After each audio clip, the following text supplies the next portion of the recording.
Well, good afternoon and welcome to the Walter and Betsy Stern Conference Center here at Hudson Institute for today's event to discuss the confluence of water, energy, and debt.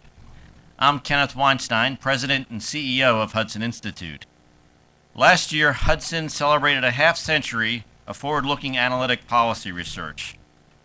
Herman Kahn and Max Singer founded Hudson in 1961 because they saw the need for a more publicly engaged policy research organization that would think creatively about how to achieve a better future, particularly through the creative use of innovative technology and an encouraging policy environment. An institute that would draw on creativity to help shape the public debate on the critical issues of the day. Today's event is a particularly noteworthy heir to that legacy. Current trends are making the critical links between energy and water even more important, with continued economic uncertainty wreaking havoc on local budgets. High and rising public debt is making it far less plausible that public funding will be able to cover the rising costs associated with energy and water scarcity. These issues are, of course, closely linked. Energy accounts for up to 80% of the cost of water. As a result, energy price trends are a key factor in shaping water supply and water cost. Conversely, of course, water is a key input to energy supply, which itself is significantly evolving, as we'll hear from our keynote speaker this morning. Quite simply, the discussion today is highly necessary and highly relevant.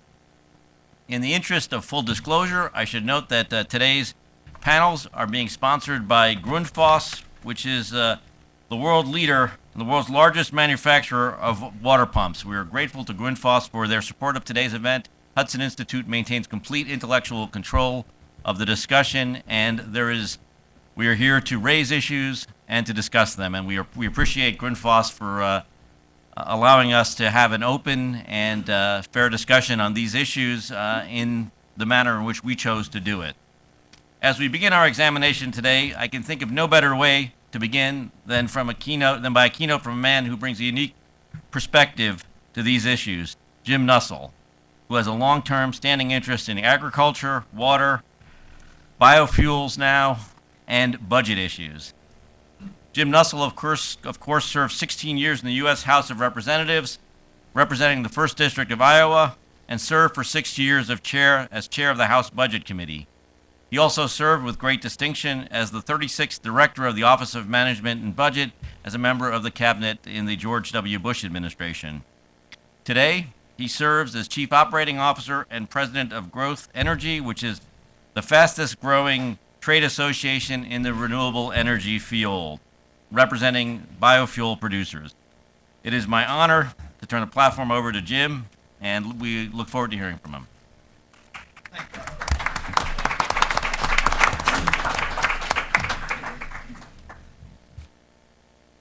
You read that exactly the way I wrote it. Thank you.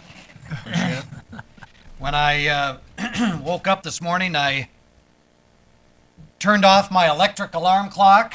I reset my house alarm now that just about everybody has. I turned on the bathroom lights. I, of course, flushed the toilet. Took a glass of water and brushed my teeth. I took a nice long hot shower, shaved, dressed in my nicely heated home. I am going somewhere with all of this. Cook breakfast as I do. My job is to cook breakfast on our gas stove and for my wife, and made the toast in our electric toaster and washed the dishes in our dishwasher. Drove my car together with Karen. We stopped for a tank of gas. 10% of it was ethanol, just a little commercial message there for you. And realized when I got to the office to start putting the finishing touches on this outline for my speech, all of the different experiences I had had just in that hour and a half to 2 hours with energy and water and the nexus often between them. And I didn't even name all of them. But one thing is for certain, I took them all for granted. I didn't think about them once during that period of time, and if it wasn't for the fact that I had to write a keynote speech today, I probably wouldn't have thought about them again. You know, I think probably let me start by saying thank you to Ken and to the Hudson Institute for inviting me to speak. When I first received the invitation, I was out Christmas shopping, and I have to say, when I got the email from Ken, well, as some of you may know, I think there are 4 Ken Weinsteins in Washington, D.C. So I had to, and I know 2 of them well enough that I had to wonder which one I was getting it from. Second, I wondered what in the world he was asking me to do this for. Certainly being part of Growth Energy, a biofuels trade association primarily made up of ethanol producers and supporters, that might be part of it. And the fact that I've been involved in policy making, but asking anybody who's been mostly involved in budgets and mostly involved in those kinds of fiscal issues, I didn't necessarily think was the first person who might come to mind. And I've had a number of fancy titles, but I think probably your keynote speaker today, as I've already demonstrated, is ignorant, or at least takes the issues for granted the way millions of Americans do. And number 2, I'm biased. So I report to you that very cheerfully to start this conversation here today. Well, my Christmas shopping complete, I began thinking about my speech today, and I thought about the many policy avenues that really must be traversed to just start this conversation, to try and get your arms around what we're trying to talk about here today at Hudson. And I have to say, and you got to do this all, by the way, in 10 to 15 minutes, which I will definitely keep within. But it's a daunting task to just take on these issues. First, I agree with the focus that these 2 particular issues today of water and energy policy may very well be the defining issues of the 21st century. In many ways, shapes, and forms, they will affect all of us as individuals, human beings, Americans, and members of the planet Earth. Policy developments may come through very calm, sober, deliberative policy-making processes, or, sadly, and growing more likely, I think, every day, they may occur as a result of shortages, conflict, strife, possibly even war and other conflicts. But the developments in these areas will occur. They will come. They will happen, as certainly as they are issues that confront us today. So I believe facing up to the basic challenges, producing enough energy and ensuring enough clean water for the Earth's growing population, and the nexus between the 2 will continue to occupy a growing amount of policymakers' attention as they and all of us deal with the ramifications to our economy, to job creation, to our fragile national security, and to many vulnerable health concerns that lay ahead. And all of this occurring within a backdrop of huge and growing deficits in national debt. I wish I could identify policymakers for you who are displaying more than a simple parochial, seasonal, or maybe even political convenience when it comes to the leadership in these issues. I can attest, having served with many of them, that often the vision that they have, the plan, the scale, the reality is just not there. It seems that when gas prices spike, as they typically do about this time of year, heading toward Memorial Day, politicians get all ginned up with their 3 to 5 point plans about an energy strategy, and mark my words, we will see that. We've already started seeing it. I watched Squawk Box CNBC this morning, and if you happen to watch that business channel this morning, there were members of the media and politicians already talking about the challenges that the coming spring energy challenges and prices will have on our economic development and recovery. But this has been happening for many years. In fact, 40 to be specific. Since the energy shortages of 1973, you can go back, and in fact, on YouTube, there is a very good display of all of the presidents since Richard Nixon claiming that we will become independent as a nation with regard to our energy within everything from a year to 5 to 20 to 30 to however many years into the future, all with their plans to accomplish that. And we are the boiling frogs. The American people, you know the story of how you boil frogs, how you cook frogs. You don't boil the water and then throw the frogs into the boiling water because they hop out. The way you boil frogs, if you're interested in this recipe, I can get it for you. You put them into nice water and then you start turning up the heat very gradually. And we here in America in particular, I know, are the boiling frogs, because every year we seem to have a new threshold of pain when it comes to some of the energy and water challenges that are out there. As a proud, self-described free market conservative myself, I'd like to tell you that the decisions, the policy solutions fit into some very neat and tidy philosophical box that can be based on good old-fashioned free market driving forces. In many instances, that may be true. But while the market will most certainly drive in its natural forces toward an end result, these two subjects independently and collectively, that so-called marketplace in which they have to compete, particularly when it comes to energy, may be anything but free and open. So if my simple task of opening this conference is daunting to me, it's going to be completely daunting to our panelists who have to try and come up with some solutions here today. Luckily, I was not asked to come up with anything close to a solution. I was only asked to open things up and begin the discussion. I hope they challenge our assumptions. I certainly hope they challenge mine.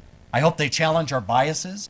I hope they challenge our ignorances and open our eyes to the challenges ahead and create in us the preparation we need to challenge others who are not here today. As the president of what I believe is the leading ethanol organization and biofuels organization, Growth Energy, I can tell you that I'm often in a position of challenging preconceived notions about and policy assumptions about my industry and the competitive market of energy. You focused on what I believe is our nation's most recognized and significant challenge by focusing on the conflict sometimes between the need for water and the need for energy in the 21st century. My organization understands and supports the need for all sources of energy, conventional and alternative. We believe in an all of the above approach when it comes to the future. Everything should be available, everything should be on the table as we look at strategies for the future. This all of the above energy strategy, I also believe, can and should have a notion of American national security, American jobs, and having the final choice in the hands of the American consumer. I agree that I agreed to lead this organization and their supporters for many reasons, but I came to realize as I was a member of Congress and in the administration that ethanol is one of our nation's not only solutions, it's the only commercially viable alternative to foreign oil we have right now. And just as of today, it was announced that we have been able to lessen our dependence on foreign oil just in the last 10 years by about 9%. A good start. More needs to be done. A little background, ethanol's been in the American fuels market ever since there's been U.S. fuels. Not only did Henry Ford design the first American automobiles, but he ran them on ethanol, and he was the largest ethanol producer starting out in this country. He designed his cars to run on that fuel. Ethanol was our nation's first effective anti-knock ingredient in a low-octane gasoline. It took another 40 years before lead, which was there for anti-knock purposes, was finally banned from gasoline because of what it was doing for health concern. Ethanol increases the oxygen content. It's obviously cheaper than gasoline, about historically 90 cents cheaper. And we believe that we can survive without the blender's tax credit that just expired here the first of the year. And in fact, our organization promoted the expiration of that tax credit because we believed that it's time for our industry to stand on its own 2 feet. So if ethanol is good, why aren't we all using it? Well, you could argue that ethanol as a small case study, and maybe this is the reason why I was asked to kick things off, is just that, a small microcosm case study of so many challenges that are out there facing just the energy side of this equation. Let me explain that briefly. In 2005, Congress adopted the Renewable Fuel Standard. It expanded it in 2007 as part of the Energy Independence and Security Act, setting a mere goal of 36 billion gallons of renewable fuel in our liquid fuel supply by 2022. Believe it or not, this is the first long-range strategic energy initiative that we've had since the energy crisis of 1973. After hearing 40 years of speeches from both parties on this, it's about time we had at least some strategy with regard to the future, even if you don't agree with every point of it. But again, as a case study, even as we have the renewable fuel standard, there are other rules that are on the books or that have put on the books subsequent to that that make it difficult or prevent biofuels from meeting the very standard and the very goal that was set. One rule is the real barrier that we have to entering the market right now, which is the Clean Air Act's definition of motor fuel. Their definition of motor fuel is gasoline. There's no other definition. And so unless you're gasoline, there's no way to get into the motor fuel market. Just an interesting aside, and one of the hurdles that you have to jump, not only if you're going to build the strategy, but the regulatory framework around it. I point that out just to give you an example, because my organization battles these on a very parochial, industry-specific basis. Many industries do the same thing. All of them together may not be pulling the wagon in the same direction. One of the challenges that I hope you consider here today is how you get all of those different interests that need the market to help determine their future to pull in the same direction. I'm not whining. They're just real-world experiences that we've had in our industry that I point out as ways or examples that you may want to consider.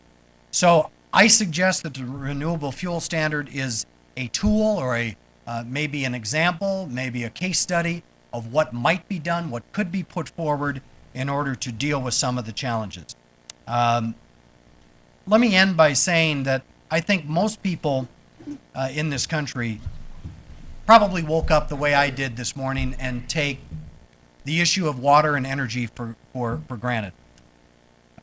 We have a very distracted electorate and a very distracted citizenry for many various reasons. The mere fact that you have taken the challenge and the focus to try and deal with, as I said, what I think are two of the most important common denominator DNA kinds of issues that are going to be out there for the 21st century is a testament to Hudson and to the leadership here in trying to set up the conversations for the future, to get us focused on what we need to focus on in order to solve the great American and international problems of our day. So I look forward to the discussion today. I hope that I walk away maybe a little less biased and a little bit more knowledgeable about these issues than I walked in. And I congratulate you on the conference. Thank you.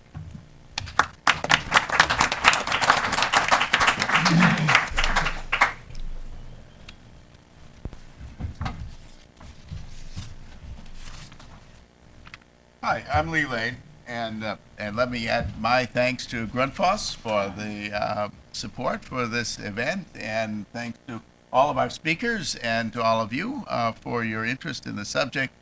My job this afternoon is to introduce the first panel, the first of two panels. And I think that probably the best way for me to do that is to start out with just some very, very brief introductory remarks about all three of the speakers, and then we'll just go through the presentations in order without individual introductions on my part. And since you all have a sheet with the bios of the speakers, I'm not going to repeat the details that are on that. We have all highly qualified speakers, but just a couple of notes. Our first speaker is Craig Zamuda of the U.S. Department of Energy. Craig is a senior policy advisor in the Office of Policy and International Affairs at DOE. And I will say that I have fairly wide contacts at DOE, and I asked pretty much everybody I knew at the beginning of this process who the right person from DOE to talk about the nexus between water and energy was, and every single person to whom I talked said Craig. So obviously, Craig is well positioned to tell us what the DOE take on the combination of these issues really is, and I look forward to his remarks. John Lyman will be our second speaker, and John is the director of the program on energy and environment at the Atlantic Council. John is also the co-author of a report, which is someplace in the back of the room, I believe. We have copies of it. Yep. And so I urge you to avail yourself of that if you are so inclined. And the report actually does a good job of the main purpose of this panel, which is to raise the basic issues, or at least some of the basic issues associated with the interface between energy and water within the context of existing fiscal constraints. Interestingly enough, you'll see from John's bio that he also has a background in the oil and gas industry. And I'll be very interested to hear about the combination of viewpoints that results from someone with such an interestingly diverse background. The third speaker this morning is my friend and sometimes co-author, David Montgomery.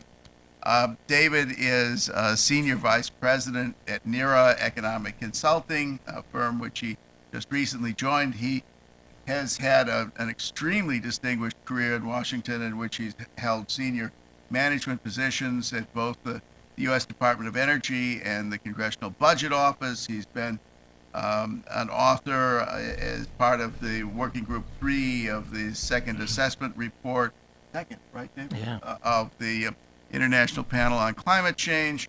And David has spent a long time developing expertise not only on assessing the impacts of regulatory policies, but I think it's fair to say with an increasing focus on assessing the political economy of how policies get shaped and why they turn out the way they do.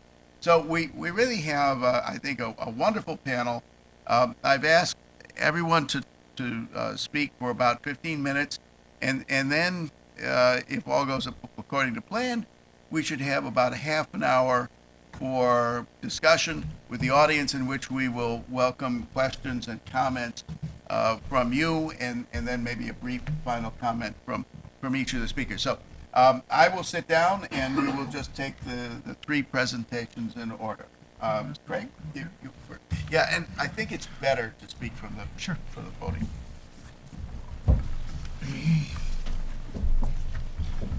Well, first of all, let me thank Ken and Lee for this opportunity.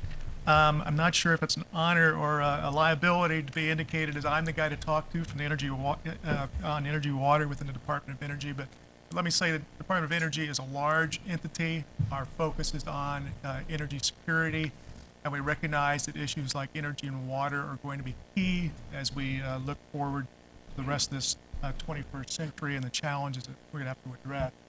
What I'm going to try to do today is really cover some of these major challenges that we see, some of the things that the Department of Energy is doing in this energy-water nexus, and talk about some of the challenges and policy issues that lay ahead, not so much as their issues and challenges, but the opportunities as we move forward.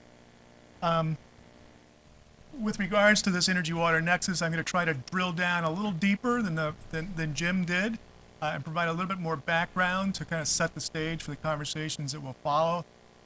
Needless to say, that one of the reasons why the Department of Energy is interested in this issue of energy and water, is the recognition that without significant amounts of water, we can't maintain and sustain the energy sector, the energy infrastructure that we have today. very water intensive, both in terms of the amount of water that's withdrawn from surface body waters and groundwater, but the amount of water that's actually consumed. And I won't get any kind of technical details about that differentiation.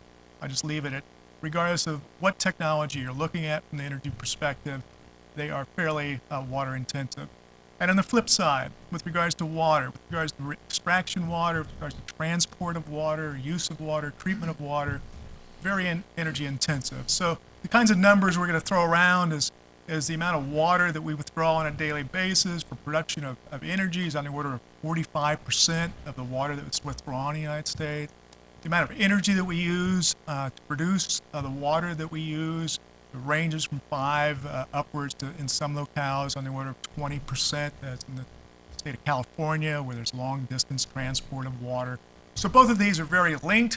And as we look forward and look at the issues of sustainability, for example, of a growing population, of growing energy and water demand, and lay on top of that additional stress multipliers such as climate and the effect that climate might have on the hydrologic cycle, we begin to recognize that the current system that we have in place may not be the system that is sustainable over the long term, and what do we do about that? And I just kind of end on this note before kind of getting into some of the more details of the presentation, that even some of the solutions we're looking at, even some of the policies that we have in place, may actually be exacerbating the extent of the problem. And we need to make sure we're looking at what the consequences are of the policies that we have in place, of new policies to avoid unintended consequences with regards to this energy-water nexus issue. With regards to climate impacts on the energy sector, I won't dwell on the range of impacts that are up there. Let's just say they're more than just droughts and water availability. In some cases, it's the lack of water. In some cases, it's too much water. It's kind of like Goldilocks and Three Bears, where you're trying to get just right. But in many cases, at least on in extreme events, we may find ourselves where the amount of drought that we're encountering, the amount of floods we're encountering, and other issues such as sea level rise, temperature changes, etc., are going to have impacts across the entire energy sector, not just on electricity production, transportation fuels. So in the whole value chain, from extraction of resources to processing to refining to use, we have this issue of the water energy challenge, and one that's going to be perhaps further challenged as we move forward in a climate that's changing before us. So what are some of the constraints?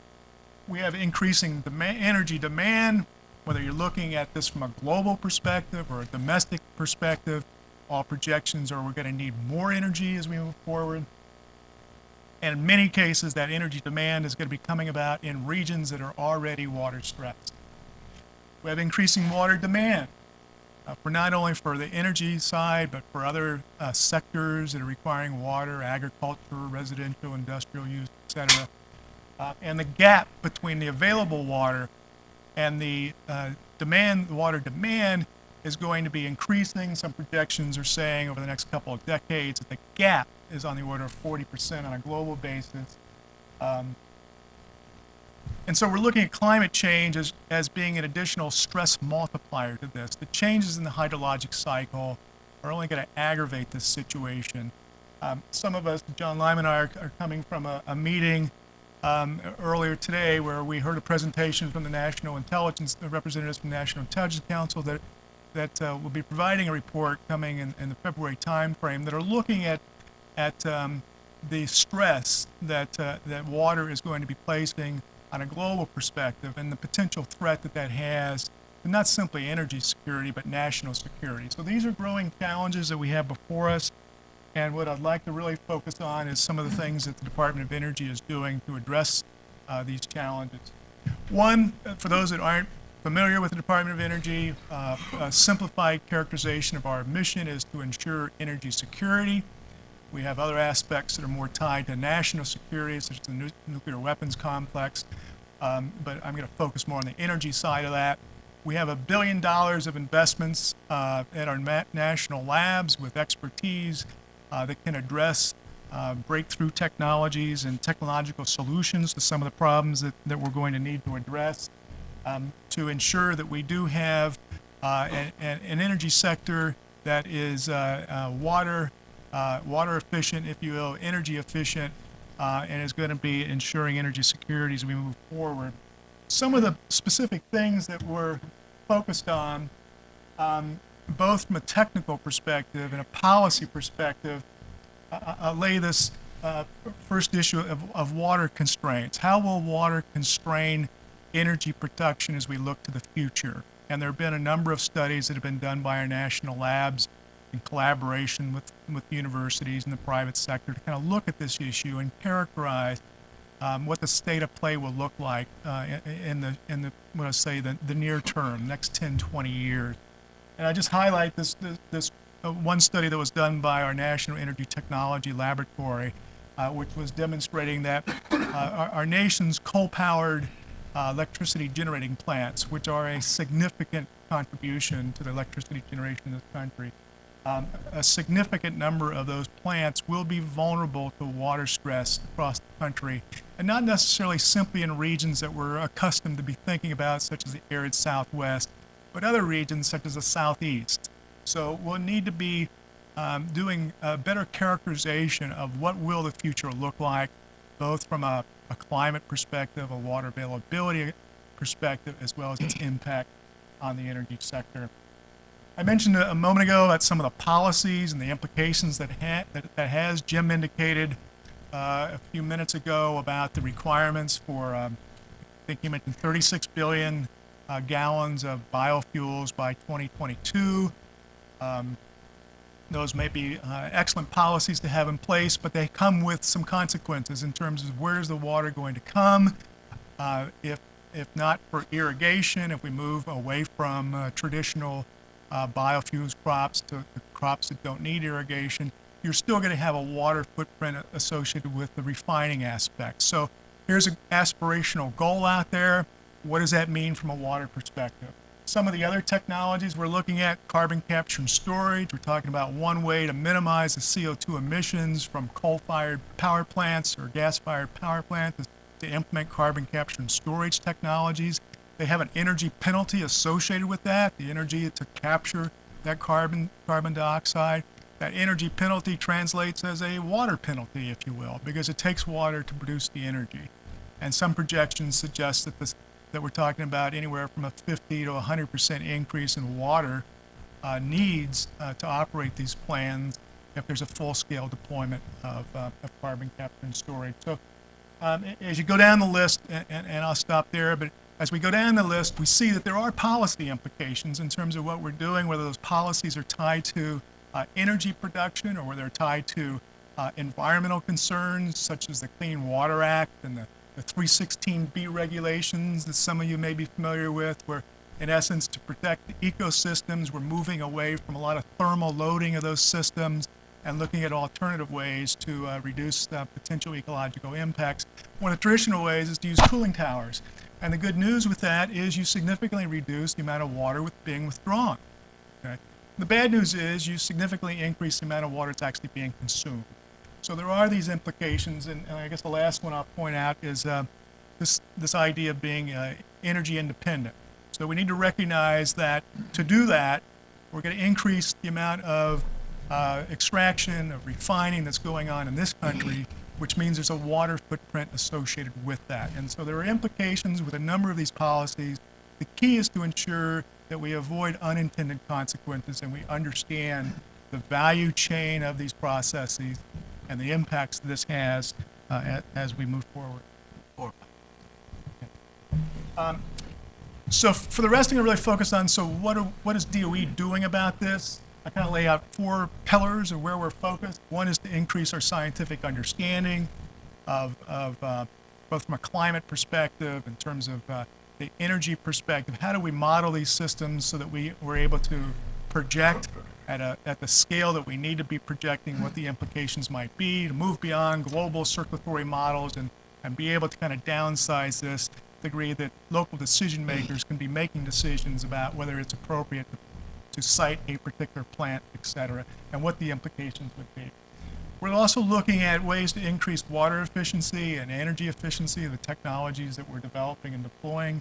ways to look at advanced cooling technologies, moving away from the traditional evaporative cooling process through cooling towers or once-through cooling processes, and moving towards dry or wet-dry hybrid systems for which there's a significant reduction in the amount of water that's used in that process. Today, that's being done. It's being done at certain plants across the country, but there is an energy penalty associated with that. There's an increase in cost for using dry hybrid type cooling systems, and we're looking to see how we can reduce those costs. I'm going to kind of move through some of these quickly. I assume that these materials can be provided to attendees afterwards, so I'm welcome to come back and look at this. But some of the work we're doing kind of crosses the bridge from technology development to the science, to support that we're providing to the private sector, to other state and local governments, to other entities, other federal government itself. I'll kind of highlight some of the work we're doing out west with the Western Governors Association, where we're doing some modeling work to look at what the future would look like in terms of generation and transmission of electricity, what the implications might be from extreme events, from climate change, et cetera, and be able to better position them in terms of planning for the future. In terms of the advanced cooling, I kind of talked about some of these dry hybrid or dry systems or wet-dry hybrid systems that are in place. This is an example of a plant out in New Mexico that uses this dry system for cooling and significantly avoids consumption of water. Increasingly, states and locales are looking at these alternative cooling technologies to avoid the water implications of these plants. With regards to creating additional waters, if you will, water reuse, water recycling, using of non-traditional water, a lot of emphasis is being placed on that in the Department of Energy, looking at kind of wastewater, looking at saline waters, looking at the waters from oil and gas, produced waters, using these to avoid the use of fresh water. Oil and gas water research that's going on. You can't go a day without seeing some story about the unconventional gas development in this country, a real boon to the economy. There are some challenges with regards to water quality, water quantity. The average well, I think, in Marcellus Shale, I think is characterized as requiring 1 to 3 million gallons of water. So there's a water footprint there. And we need to better understand how to reduce that footprint, how to recycle the water, et cetera, so that we don't run into issues of water contamination as this technology expands even further in the future. Those are the types of things that are really focused on directly on the energy-water nexus. But there is other work that we're doing. I'll highlight the Energy Star program that celebrates its 20th anniversary this year. Savings, whether it's through appliance efficiencies, whether it's through building efficiency, any energy savings translate directly to water savings. We don't package those programs as being water-saving programs. We package them as being energy-saving programs. But it's a twofer. Okay, and we probably need to do a better job of characterizing what those water savings are. I think the estimate for 2010 for the host of Energy Star programs was a savings of about 240 billion kilowatts of electricity. If you kind of did a back of the envelope voting, that's about 500 billion gallons of water saved in the process. So there is this nexus. You know, we don't want to lose sight of there's things that we can be doing and are doing that result in both energy and water saving.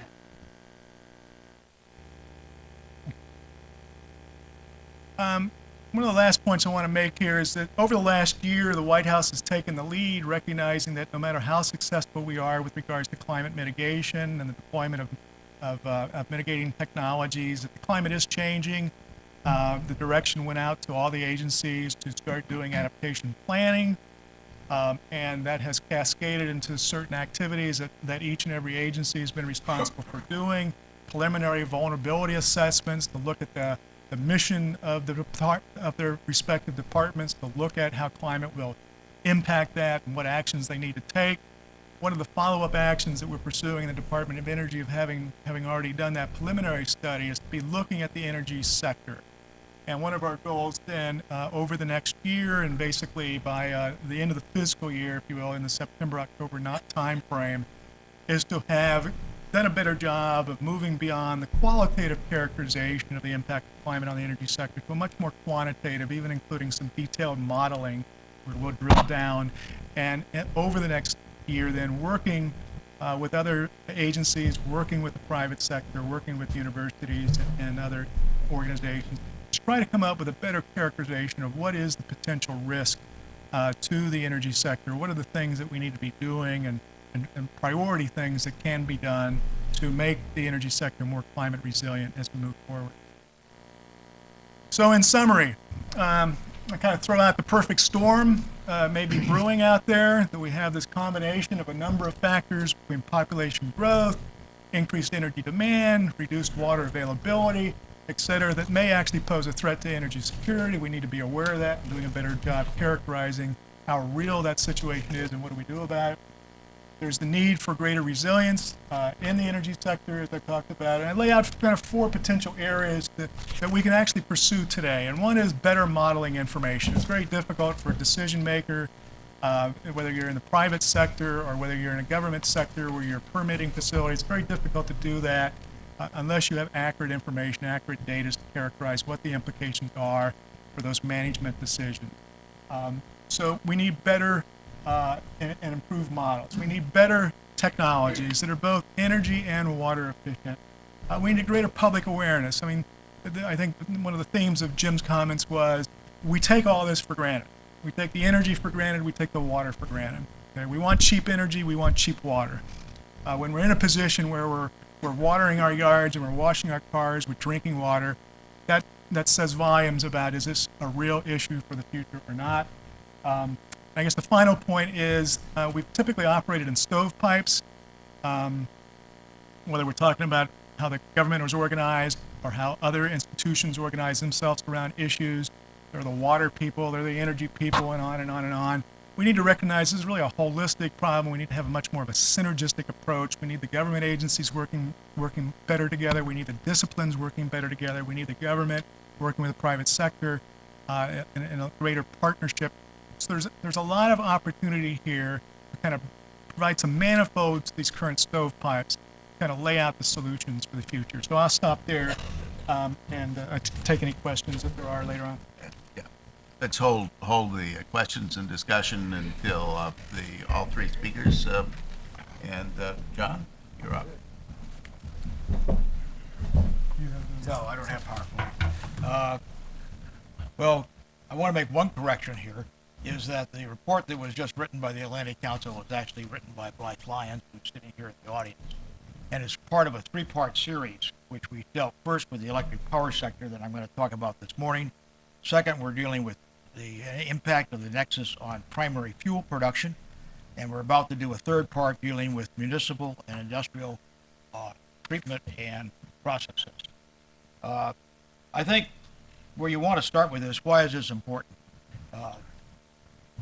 Craig did a terrific job of laying it out. I don't know how many of you know that the Indian Point nuclear power plant with Energen on the Hudson River will not receive NRC license extensions unless efforts by the New York State regulatory authorities who are trying to force Energen to spend $2 billion to protect Hudson River fish are resolved. Those plants provide 30% of the power for New York City. This is a real problem. And this is a problem caused not by energy versus energy and water. This is the need for the nuclear power. At the same time, you've got to protect fish and wildlife and rivers. So these problems are here, they're coming, and this intersection is, as you pointed out, real, it's on us, and we really need to move forward. So when I was asked to discuss what the challenges are, the first challenge I have, and it goes to the speaker of the day and the last one, we need to capture the public and congressional attention. It's a major problem. Currently, there's no overwhelming public pressure on Congress to act. We've learned that from congressional staffers, et cetera. It's a real problem. The public isn't out there saying you got to deal with this. Hopefully, if like today's events will increase that kind of pressure, and Congress is paying a lot of attention at talking among themselves, but they don't have the public pressure to actually pass legislation through the legislature. Now, the other thing I would like to talk about is that national statistics can be misleading. I understand totally why you talked about withdrawals, but a lot of people, which are right, that 41% of all the withdrawals for water in the United States are for thermal power alone. 45% is the total energy withdrawal. The 40% of the withdrawals are for agriculture. So power plants withdraw as much water as agriculture does. However, the consumption figures are totally different. The consumption figure is that about 81% of it is agriculture and only 3% is thermal power. So some people say, well, what's the problem? Well, the basic problem is that as the demand for electricity grows, which is happening even with increased energy efficiency, and you saw that in the earlier slide, and even though the water consumed for electric power is relatively low, we're bumping against other uses. We're always in conflict. So even though there's only a 3% power-related consumption, that could increase by up to, you named the number 40, I've heard up to 60%. By 2030. So even though that's a small percent, it's taking it away from somebody else. Now, more importantly, it's taking away in a world where there's decreasing availability due to declining aquifers and reduced river flows. Climate change is definitely affecting river flows. If you live out west, you would really understand that. If you live down in Georgia, Atlanta, you would understand that. But, you know, here in Washington, you don't see it as much, and other places you don't. But it's a real factor in this country. Since accessible water resources are not increasing, we have to realize that with population growth, which the United States is fortunate enough to still have, we will decrease per capita water availability. So we're all going to have to share water more than we did last year and the next year, and it's going to get worse and worse and worse with population increases. More importantly, as importantly, regions experiencing the greatest population growth are those already under water stress. This is becoming critical problems in states, which you've probably heard of California, the Colorado River problem, Nevada, Arizona, Florida, etc., and even Atlanta, Georgia faced this problem last year. Cooling water withdrawals and return to source, it sounds like, well, that shouldn't be a problem. They return the water. But that's not really just the issue, because what you have is you're also taking it away from somebody else, and more importantly, as you return the water, the intake and the output flows often impact aquatic life.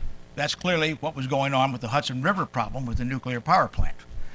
So you get issues that seem to be removed from just the simple issues.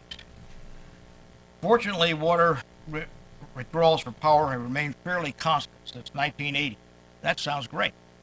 But however, these restrictions to meet these multiple requirements have already led to shutdown to some power plants, and more can be expected. So while we've held water withdrawals flat, it's still a problem because there's increased water needs for other things, and we're actually having to still shut down some power plant availability for water.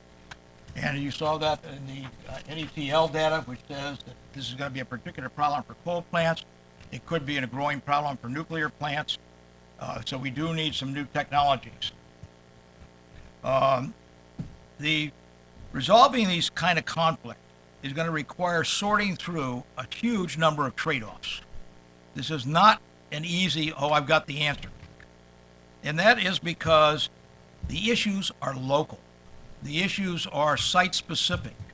It's not like you can sit down and say, oh, well, I've got a national set of answers for all this. You've really got to think it through, region by region, state by state, watershed by watershed.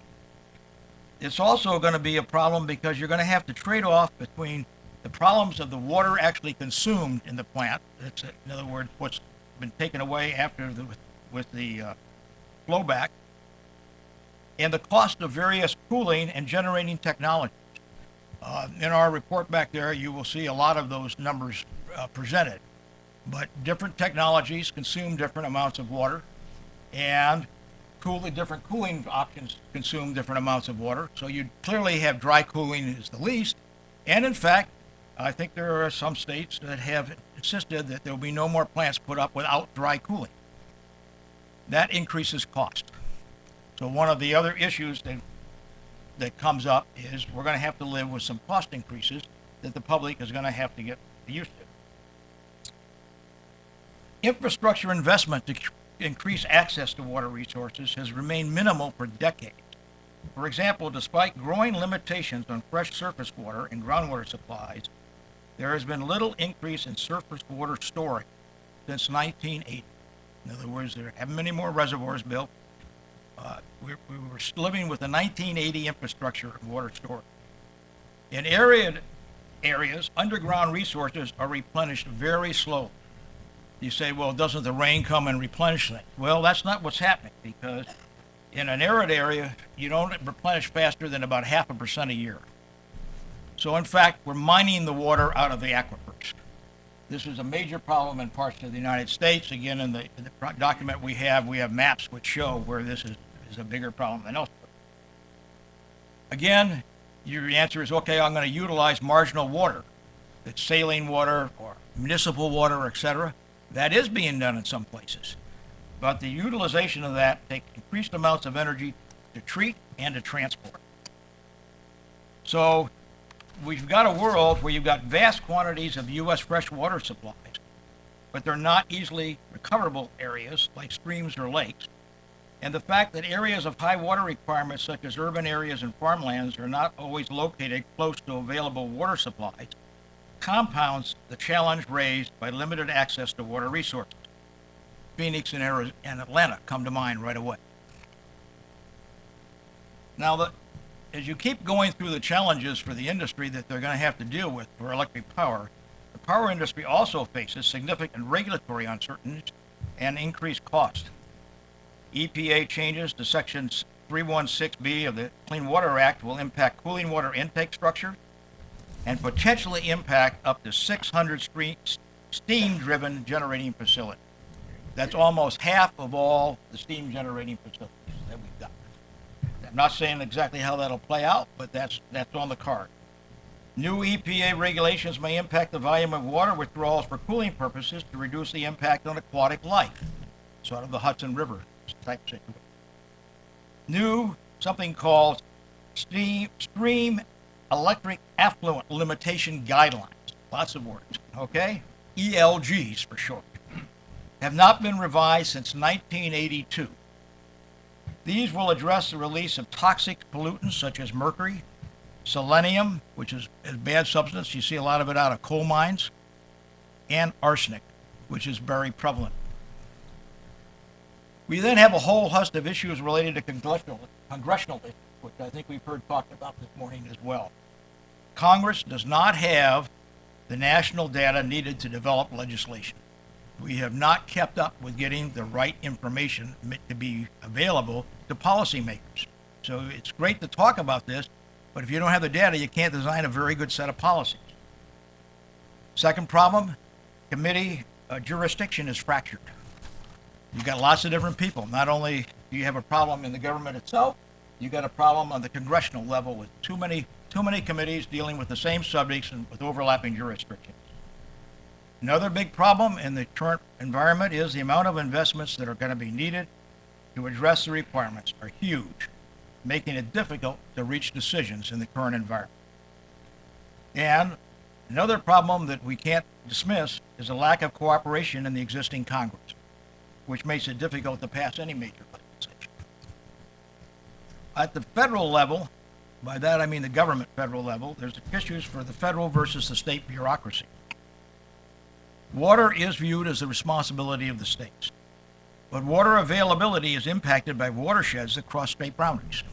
So right away we have a conflict between the existing rules, and you can get all kinds of state rights arguments for people saying stay out of this subject, and yet somebody's got to get into the subject. The scene is further complicated by the Department of Interior controlling most hydro facilities in the country, and they are a major source of power in many western states, as a lot of you know. While this is often thought of as a renewable source of power, it's also being affected by climate change, because in fact, the level of water behind many of the dams is diminishing with increased temperature. All you have to do is go out and see the Hoover Dam. Limitations to the information and data collected by federal agencies needed for the understanding of it for advanced cooling technologies, power plant water consumption, use of alternative water sources, and withdrawals versus consumption. Again, you saw all those listed by the Department of Energy. They're working on them. They know that problem, but there's a lot that needs to be done. Another problem at the state level is that only a few states have cataloged the status of the energy water nexus within their state. Only 9 states have any statutes related to the subject, and only Arizona, California, and Colorado specifically address the water energy nexus per se in state laws and regulations. Issues at the watershed level will require coordinated planning among states and federal authorities. Some people may not like that, but it's going to have to happen. Now, lastly, but I want to expand that because we were just talking about electric power, but you're not going to solve the energy water nexus for power without also considering competing agricultural sector needs. That was obvious work that Craig put up, but it's a huge also subset of the issue. Similarly, like we've discussed with our primary fuel production, you're going to have to take into effect the impact of primary fuel production, and right now you've seen lots of information related to concerns over the impact of shale oil and gas production on water quality. This is an issue that is going to have to be dealt with. People have misled a lot of people by talking about just the fracking problem as though that's the big problem. The big problem is the fracking problem is not the big problem because you can cement wells properly. The big problem is what happens when the water is brought to the surface and how do we treat it and what do we do with it. And that's a huge problem, and it's going to take a lot more attention to and treatment, etc. In conclusion, linkages between energy and water have grown much more complex and more interrelated and interdependent. Solutions need to integrate. They need to integrate the development of energy and water management policies. They need to support private sector in implementing innovative technologies. They need to support needed infrastructure investment, and they need to support the conservation of energy and water, and they need to support important pricing policies for energy and water throughout the country. Thank you very much.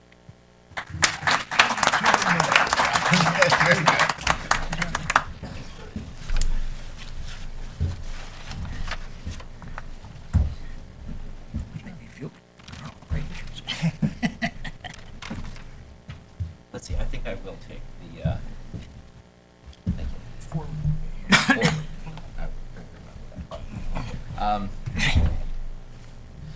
Thank you, and thank you. It's very good to be here, Lee. Thank you for inviting me, and always very happy to be back here at the Hudson Institute because I've never failed to observe an interesting discussion and a very energetic audience. So I will try to just make a few points. And Lee asked me to talk about energy efficiency. It's a little bit different, or my presentation is a little bit different in scope than the two that you just heard, in that I'm not going to try to survey the entire space of energy and water issues, but rather to talk about one topic which comes up in just about every presentation on those issues, which, just to bring it to a clear point, is that if we would just have more energy efficiency, we could get around all of these conflicts. And I want to suggest that that is a very incompletely informed view of the subject. But before I start on that, I can't resist commenting, John, you just got to the good part in the last 3 words you said, which is if we would just price the water, most of these insoluble conflicts would be handled in the marketplace. Right. Okay. Like we need to price carbon. Yes. We'll get to that this afternoon, Okay. too. Thank you. Just wanted to be sure. And that's not too far away from what I'd like to say about energy efficiency. There have, for a very long time, been 2 points of view about energy efficiency and 2 ways of studying the problem. It's sometimes called the it's sometimes called the efficiency gap. It's sometimes called the conservation paradox. I kind of prefer the conservation paradox because conservation is a good old-fashioned term which goes back, in my mind, to Teddy Roosevelt and national forests and the notion that we are making an explicit social choice, that some things are worth protecting beyond the point of their economic value. The notion of energy efficiency has gotten itself very much wrapped up recently with the notion that energy efficiency is simply good for us. That there are, as some of my more recalcitrant economist colleagues say, there are $20 bills sitting on the sidewalk everywhere that people just refuse to pick up because of the opportunities for both saving energy and saving money at the same time. And this is what's characterized as the conservation paradox, that it's so cheap and so good for people, but they won't do it at all. Well, that obviously suggests that there are two methodological ways of approaching this. One is to do your calculations and figure that people are getting it wrong. The other is to look at the markets and figure that the calculations are wrong. And that really has been the debate for 20 years ago. What we might call the free lunch view is that energy users are ignoring opportunities to save money and save energy at the same time. We see this in the famous curves that another consulting firm, McKinsey, walked around Washington and other places with for several years, claiming that we could get most of the way toward a 2020 goal for reducing greenhouse gas emissions through energy efficiency, and it would actually save us lots of money. And EPA and the current administration continue to make similar points about why energy efficiency programs will save money and and create jobs in the economy. Now, the other point of view is that markets work, that energy is priced in a market, that individuals face the consequences of their decisions and make rational decisions, so that if we're going to reduce energy use beyond the point that it evolves to in the market, there's going to be a cost to doing that. Now, this point of view does not lead directly to a policy conclusion. The question then is, are the prices of energy right that people are responding to? It doesn't say we should do nothing about energy use, but it does say there is going to be a private cost of energy use, and that cost has to be justified by some external benefit in terms of climate or air quality or energy security or some other public benefit. Now, how are these calculations done? The direction of inference in the free lunch point of view is very clear, because we see these studies, well, certainly back to the 20 years I've been in consulting, because Lee actually hired me to take a look at a study that came out just about 20 years ago from the Union of Concerned Scientists, going through exactly this process. It was what I worked on the second assessment report of the IPCC, trying to characterize this literature, and they keep on coming. And essentially the calculations are all done in the same way.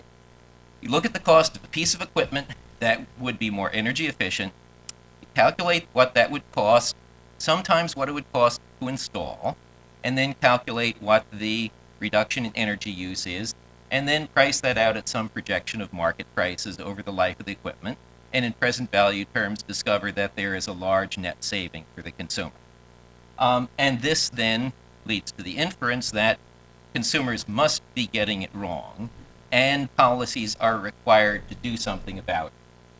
Now, for an economist, we introduce the concept of market failures, which is that if the market's working, people are at least going to be making the choices that are in their own private interest. They may not be in the social interest, but you can ensure that it's a worthwhile working assumption that people are not wasting their own money on the things that they're buying.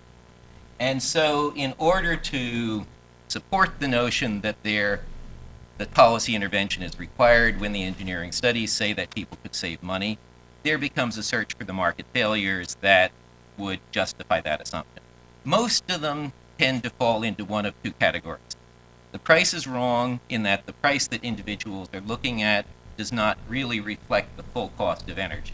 Now, if that's the case, the problem is not one of people making the wrong decisions, they're being faced with the wrong terms. So that's not really the energy efficiency paradox. That's easy to explain, and actually pretty easy to figure out what to do about it, since we did. The bigger problem, most of the other kinds of market failure are one form or another of information problems. They're either the problem of lemons, that is, in resale markets like for houses, people don't believe what they hear from the owner about how low their energy bills are. It returns to scale. Information is expensive to collect and cheap to disseminate, so individuals may not be able to pay for the right amount of information. Sometimes discount rates are blamed on having the problem. People show they have such huge discount rates for buying energy-efficient equipment. Well, that's just another way of saying this calculation has been done, but there is some evidence that some people really do have high discount rates based on the risk of new technologies, based on their own status as debtors and their ability to borrow money. So these all come up there, but we tend to look at market failures as a reason. The direction of interest from the point of view that markets work is that energy markets in the United States have over a period of years come to reflect pretty accurately the private costs of producing energy. It wasn't always that way. When I arrived in Washington, natural gas was regulated, prices were regulated at the wellhead at 50 cents, and we had natural gas shortages and allocations. Gasoline prices were regulated at the pump, and we had gasoline lines. Electricity prices were based on average cost, even though the cost of new generation was going up and up, so we had excessive consumption of electricity. We fixed all that. We had an era of regulatory reform which pretty much got pricing right for everything. Things look good in 1990.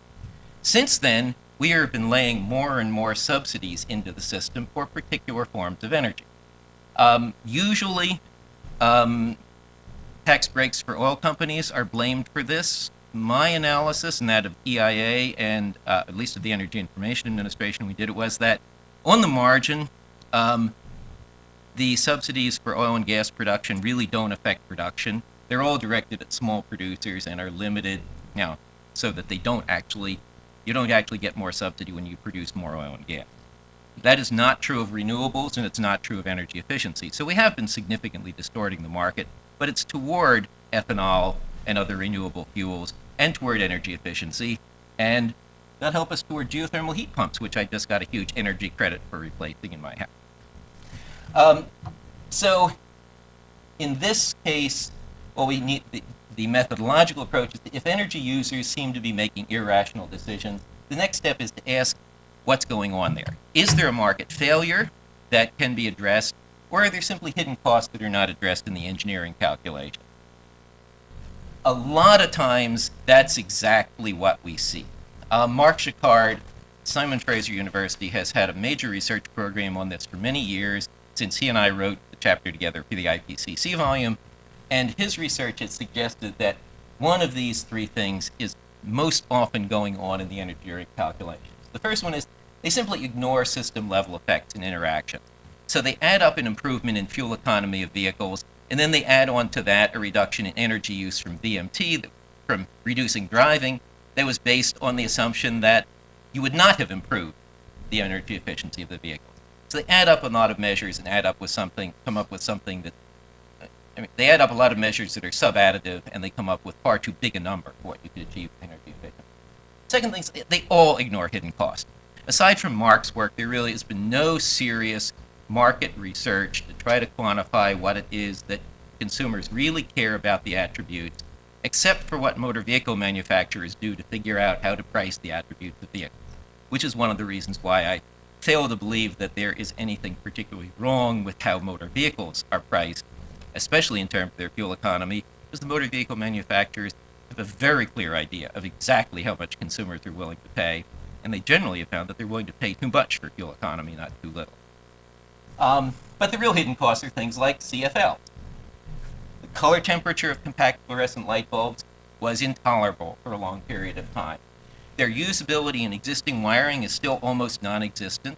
Far too many fixtures can't safely use them, either because of the shape of the fixture or because of the nature of the dimming. And they're mercury hazards. So all of these things are left out. Diversity of use is also not considered. The calculations are done based on some notion of average use, which may or may not be correct. But the most important thing that is left out is going into the inference that there should be standards. For example, the standard to ban incandescent light bulbs. I have a closet where the light goes on maybe 5 minutes a year. it's totally irrational for me to put anything except the cheapest incandescent light bulb in there because I'm not going to pay back anything else as a light source. And finally, the institutional obstacles, but I will say, there are institutional obstacles to pricing both energy and water that seem to me to be, in fact, the real culprits here. And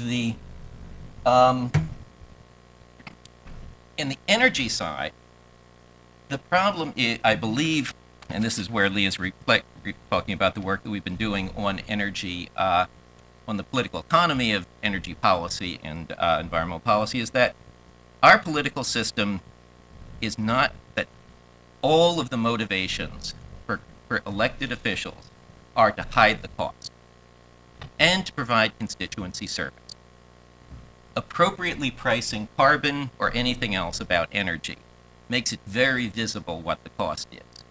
At the same time, and therefore what we have substituted for a pricing system is one of a large number of regulatory measures, efficiency standards, renewable fuel mandates, subsidies for this, that, and the other thing, which have two great attractions to Congress.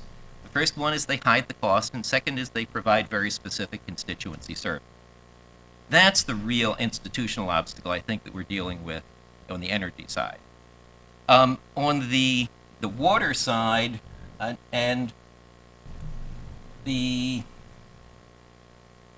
there's another problem, which is the regulatory measures are, even if we believe that there are substantial market failures affecting energy use of the information-based kind that I've been describing.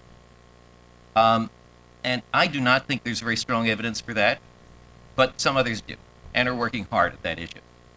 The point is that if that's what we're going after as the reason for the efficiency gap, then the answer is not the current randomly chosen collection of rent-delivering subsidies, mandates, and regulations. It's something which actually goes at the market failure itself. And frequently, market failure can be addressed in a do-no-harm fashion, by which I mean provide more information. The labeling requirements cost something, no doubt about it, but they left the decisions up to people so that they were not, so that if it turned out that the hypothesis that there was a market failure and the hypothesis that there were no hidden costs was wrong, people would go ahead and make their decisions a bit more informed, but they might still choose the same thing, and that would be fine if you had remedied the market failure. And I'll leave it for an exercise for the audience to think of other examples of how a market failure is actually, I mean, for example, that if you don't address a market failure, for example, the rationing of credit to lower income people, but demand that everyone pay more for their refrigerators for the same capacity and utilization, then all you're doing is forcing those lower income people to bear higher credit charges or to do without. So if you don't fix the market failure, and sometimes all you're doing is forcing people to bear the cost that you weren't able to recognize was there. And it would be very useful to think about how to apply similar thinking to water quality, to water problems. Though the more I look at, the more I have thought about that, it strikes me that the problem really is that the price on water is either zero or infinite. No surprise that when something has a zero price, there's an immense and unsatisfied demand for investment to provide more of it. On the other hand, we have a lot of cases where the regulations for water use essentially say that the price is infinite. You may not run the water through your power plant in New Jersey and dump it out into Delaware Bay unless you make sure there's no fish food coming out with it and the temperature doesn't increase. Well, that's an absolute standard. We can't ask the question, is the value of the Salem power plant greater than or less than the value of the fish that would be entrained by a once-through cooling system? The evidence, I would say, is clear. The most popular place for sports fishermen in the Delaware Bay is at the outfall of the Salem power plant, because that's where all the big fish go to eat up the little fish that got chewed up in the power plant. And so with that, and so I will stop too, with the point that if we had anything resembling a system, property rights, in which you could buy and sell water, it would eliminate, I would speculate, 75% of the issues that we're going to agonize over about water policy. Thank you.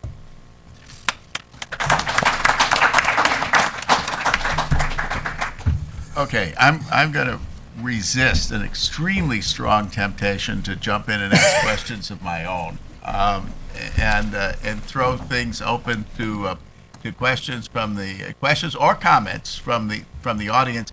But I just say we ran ever so slightly late, so either make a question or a comment. Both are welcome, but try to be succinct.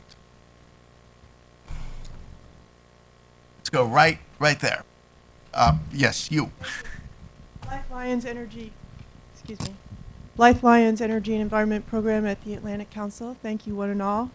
Great perspectives. I would like to ask Craig Zamuda, what will it take to get a really great national database on water use, consumption, and withdrawals, and plotted against the available supplies? Do you need legislation? What do you need? Well, let's kind of address kind of what we currently have in place and then go from there. So we have a couple agencies today that collect water and energy information. Both the Energy Information Agency collects a lot of information on an annual basis and makes that available on their website in terms of both energy use, and there's some water information associated with that. USGS routinely also is collecting information on water availability, water supplies, water use. So there are existing databases out there. Just the truth in advertising, there was a study done by a government accounting office about a year or so ago, and kind of reviewed those systems and identified some additional opportunities for improving those systems. There's certain information that's not collected. For example, the use of non-traditional waters is something that's not collected. That might be very beneficial information. So I think the short answer is there are systems out there today. There's always a challenge of the burden placed on people that need to provide that information, and the concern about how much burden to place on the private sector to provide information along these lines. It would be very valuable and very useful, but could be time consuming to be able to provide. But we do have mechanisms in place. We don't really need new legislation to be able to collect that kind of information. In many cases, it comes down to resources. And I know historically, when you look at the information that EIA has collected, in some cases, just because of budget considerations, they literally had to scale back on some information that was being collected. And so with the advent of the GAO report and the recognition that both the USGS and DOE need perhaps partner in terms of data collection so that they can better complement and supplement one another, I think there are improvements underway. Without any additional legislative activity that's necessary to help feed that. Fred.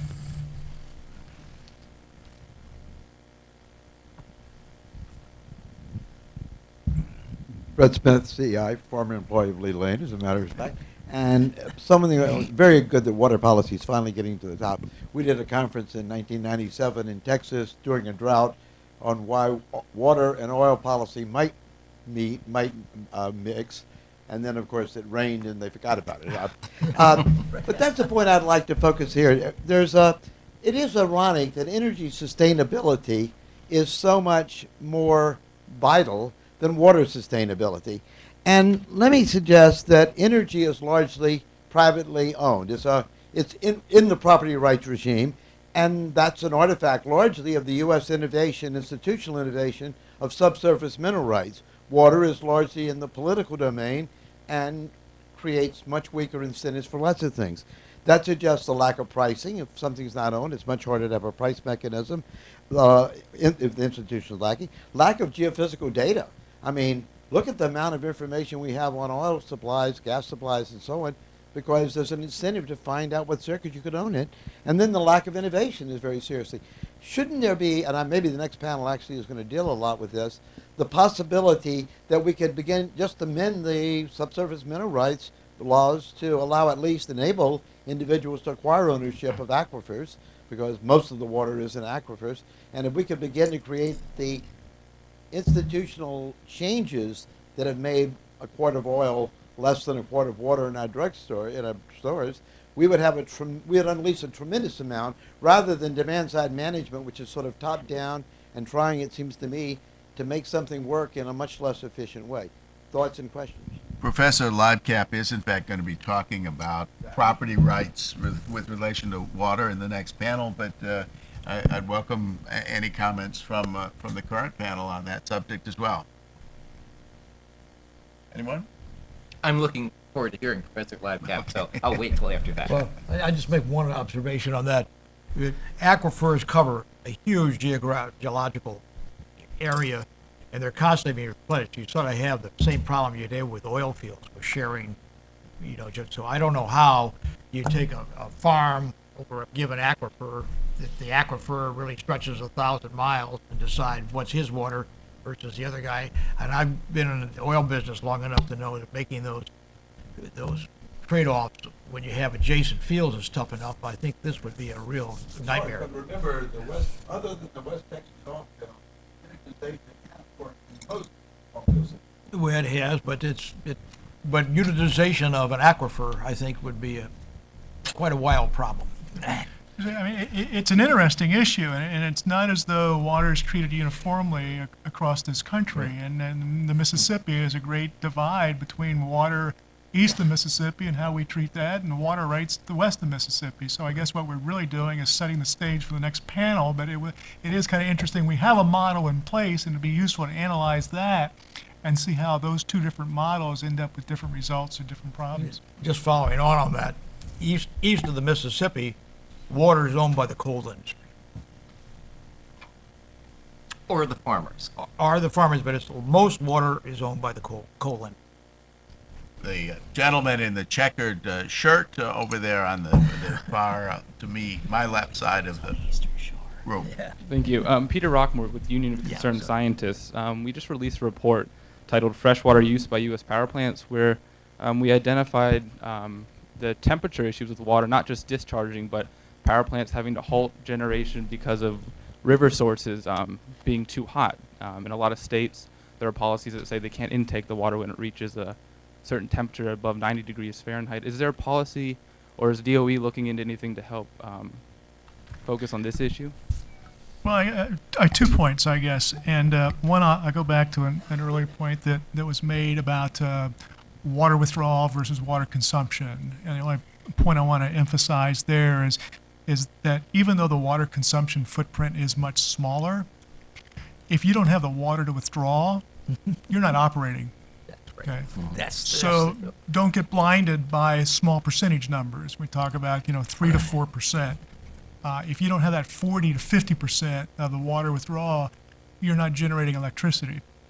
With regards to the issue that you raised, I mean, there are alternative ways. I tried to mention some of them. Alternative ways to provide steam electric generation without using water withdrawal, using dry or wet-dry hybrid systems.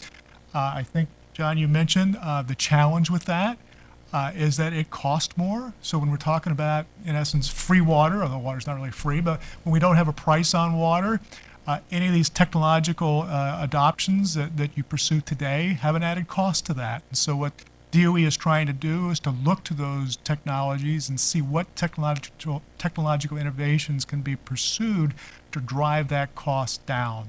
Okay, so that's the real issue. And we've seen evidence the last few years down in the southeast where a lot of plants were powering down because of the lack of water for cooling, on the verge of shutting down. It rained, thank goodness. Mm-hmm. But keep your eyes on the state of Texas. I think we're recognizing that the state of Texas is perhaps a poster child for the future. We're already electricity generation is being scaled down because of the lack of water availability for cooling. And the projection is, unless it starts raining, that spring and future years may pose additional challenges. So I think it's imperative that we look at some alternative technologies, either technologies for cooling or alternative technologies for which we can bring in non-traditional water sources to achieve the same ends. So, back. Yes. Sebastian Ehreiser from the Friedrich Ebert Foundation, a German political foundation here in Washington. I have a quick comment on Congressman Nussel's comments regarding habits and how we think about consumption of energy. Through my time living in Germany, people think about these things much more carefully because energy is much more expensive, electricity and oil. So those kind of take for granted notions are much less apparent in Germany, where we pay 30 cents kilowatt hour, $8 a gallon for gas. Regarding the prices for dry cooling, regulation of steam generation, and a possible price on carbon, John, that you mentioned, what would you see as what kind of combination of these things would we need to reach grid parity with renewables? You didn't mention wind or photovoltaic that are that would address a lot of these problems. Where would you see, which ones would have to happen, and how quickly could this happen in order to reach grid parity? Well, that's an interesting question, and I think it's a question that needs to be assessed more carefully. I would not like to just start throwing numbers out. One of the things that's happening is that the cost of renewables is changing, and the costs of other energy sources are going. We've now had a complete wrinkle thrown into the U.S. system with the price of shale gas at $3 an MCF, which has totally changed the ball game. One big question is if you start putting on not overburdens but realistic assumption regulations on asking operators to be more careful with the handling of their water, what's that going to do to the cost structures for shale gas? And you also don't know what's going to happen with the greater use if say 40% of the coal plants get retired because they're under retirement. They're old, they need to be replaced. They're not going to replace them with the new regulations, and you end up using combined cycle gas plants. That's going to raise gas prices. So I think it's too early to come out with concrete numbers on those trade-offs. We know very well that if you want to do CCS and stuff like this, you've got to start talking about 80 cents, $80 a ton on the carbon. But I don't know what that means until we work through all the different things that are going to shift in the marketplace. There's been a lot of shifts that are going to take place in the next few years. I don't want to throw out numbers. Yeah, the only thing I'd add to that is that sometimes we kind of look at kind of a national adoption. Right. And what one gains, I think it should come out of the presentations today, that a lot of these decisions and a lot of the cost will literally be a case-by-case determination. So take dry hybrid as just an example. Dry hybrid systems are going to be much more efficient in a cooler environment than a hotter environment, okay? Just because of laws of thermodynamics, okay? They come up and bite you all the time. So what that means is we probably need to not be looking at things from totally a national policy, national standard point of view, but have the flexibility to kind of tailor that on a site-by-site basis, because that's where we're going to achieve the maximum effectiveness at the minimum cost. I'm going to take two more questions, one here and then Fred, but I'm going to interject the question I've been holding from the beginning. I want to ask John and Craig too. I think it's a little bit of a comment instead of a question, but both of you, I think, alluded to this notion that the areas with the most water stress are also the areas with the biggest population growth. But isn't this kind of an example of the assumption that a lot of planners make, that people don't adjust to growing shortages and changing conditions? In other words, if water stress is really growing that much in the Southwest and in California and Texas, are migration patterns really going to continue to add population to those areas? Or don't we see locational patterns adjust to the new realities? Well, I can answer that. The answer is, you're absolutely right. I mean, what the point you asked is, what are the challenges to the existing structure? And so the fact is that what we're talking about, you will cause shifts in people's habits. People are going to be less enthusiastic about buying properties in Florida if they can't get water. It's a huge problem. People in Arizona right now are ignoring the problem that pretty soon Phoenix is going to be in big problems. So how many more people want to migrate out there to Well, be in the Sun Belt? Yeah, but it's a problem with those areas, but it may be very advantageous for someplace else. Yeah, exactly. So you will get long-term readjustment in the society. And that's true with adaptation in general, whether there are people in Bangladesh who can't live in the floodplain anymore or where. And so there will be migration. I mean, you know, I would add, when I was growing up, I had a Volkswagen and bought gas for like 30 cents a gallon to put in that. Yep. Gas doesn't cost 30 cents a gallon anymore. And you can look at the adoption of some of the readily available technologies off the shelf today and use those to kind of help reduce or eliminate this challenge. The thing is, cost goes up. But look at the price of gas and look at what you're paying today versus what you're paying just 3 or 4 or 5 years ago, okay? So how much can we absorb a price increase without having to resort to, well, maybe I'm not moving to Arizona, okay? So I'd say, I think the jury is still out in terms of what really are the cost implications of moving to a 21st century climate resilient energy structure. And are those costs that we're willing to accommodate without adjusting our behaviors, whether it's in terms of where we move, or the light bulbs we buy, or the cars we drive. So, you know, I think that human beings, being what they are fairly flexible. I think there may be many situations where we find ourselves quite willing, not necessarily desirable, but willing to accept that added cost. And if you look at the Southwest, the area that you mentioned, and you look at power plants coming online, or recent power plants, what you see is use of technologies that aren't the norm for the nation. Okay, you see the use of wastewater treatment, water for cooling at the Palo Verde nuclear power station. Okay, that's not a common example that you find, but in that particular situation, given the circumstances, you needed a solution that would work, and that is working, evidently. And there are other examples like that across the country.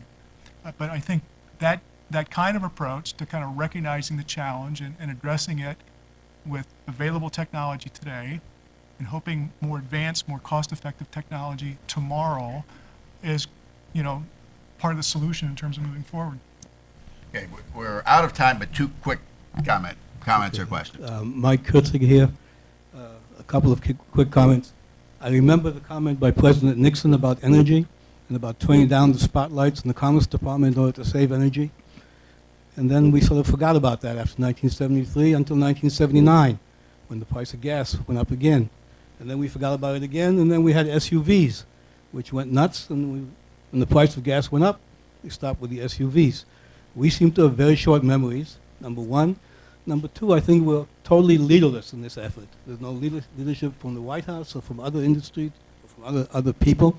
And I take it in 2 comments, what I heard this morning, which was interesting, and on what the congressman said.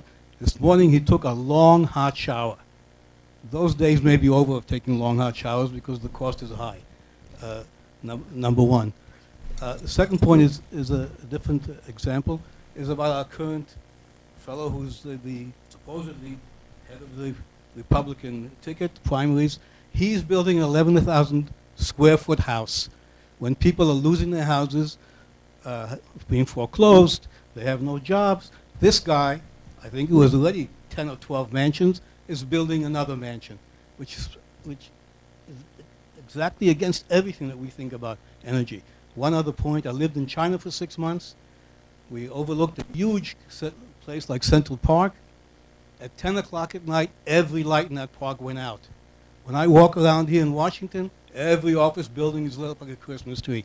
It seems to me there's a matter of education, a real lack of education in this country as to the real cost of energy, of turning off electricity, of using less water, and so on. What do we do about that? And I think that's the major point, that people are ignorant of the real cost, and maybe we should put a cost on water, which is much higher than gasoline when you pay $1.79 for a bottle like that at CVS. Thank you. Dr. Singer?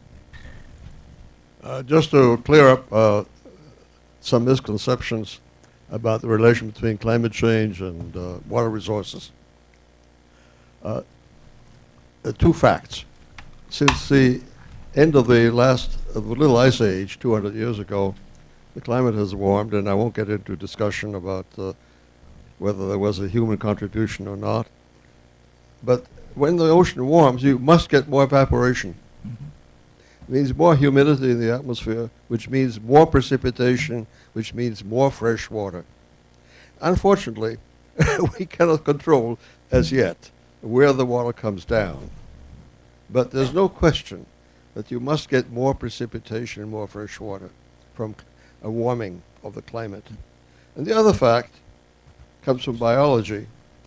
More carbon dioxide means that plants will close their stomata, have less transpiration, and therefore use less water and survive stresses better, both droughts and other kinds of stresses.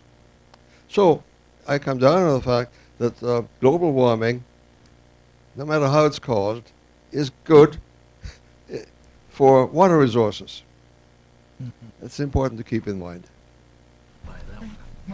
Go ahead, Craig. Yeah, you know, it sounds like we've just created the need for an additional panel after the ones that were structured for this to address that topic. But I would just provide one example of where that may be true, but it may not, it still may be problematic. So let's pretend we're in the Pacific Northwest, and we're basically saying precipitation, annual precipitation levels are going to be the same, or maybe they'll even increase with climate change. Does that mean we don't have a problem with regards to water shortages for power generation? And I think the key is the way the process works today is a lot of the water that's available for power generation in the summer, where you're having those drought periods, is being provided by that snow that was provided back there in the wintertime. So the issue of temporal and spatial variability, I think, is key. The fact that you may be getting a lot of rain in the winter versus a lot of snow potentially is problematic, even though by volume it may be the same amount of moisture. If it's not around when you need it, you've got a problem. And so I think that the kind of dismissing whether climate change is happening or not, or if it's happening, it's not a problem because annual precipitation will be the same levels or maybe even increase. That's not a solution in and of itself. There are still problems out there with or without climate. Okay. Thank you very much. I've let us run a couple minutes too long, but I think we provided a very good introduction for Gary and Sheila and the rest of the next panel. So with that, please join me in thanking this panel.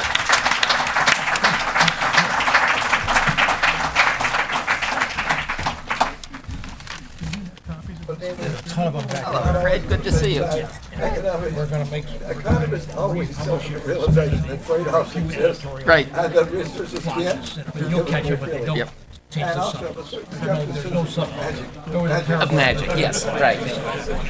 Finished, thanks. Yeah. Nice to see you, and I'd like to get in touch with you for some more work we're doing on water. That'd be great. Yeah. As I mentioned during the presentation, we're really focused on the next many months, looking at the energy sector, looking at the impacts of We're about to publish one on the impact of the Nexus primary fuel bill. Okay. And it won't be and then we're going to write an overall report. Great. To tie in. That's good. Yeah, let's collaborate. That's good. That'd be great.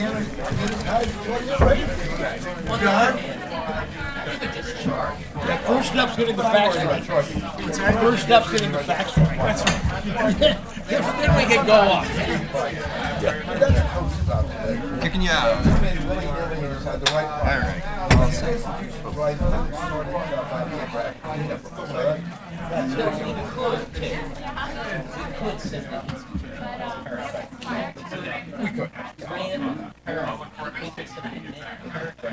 We're trying not to have a break.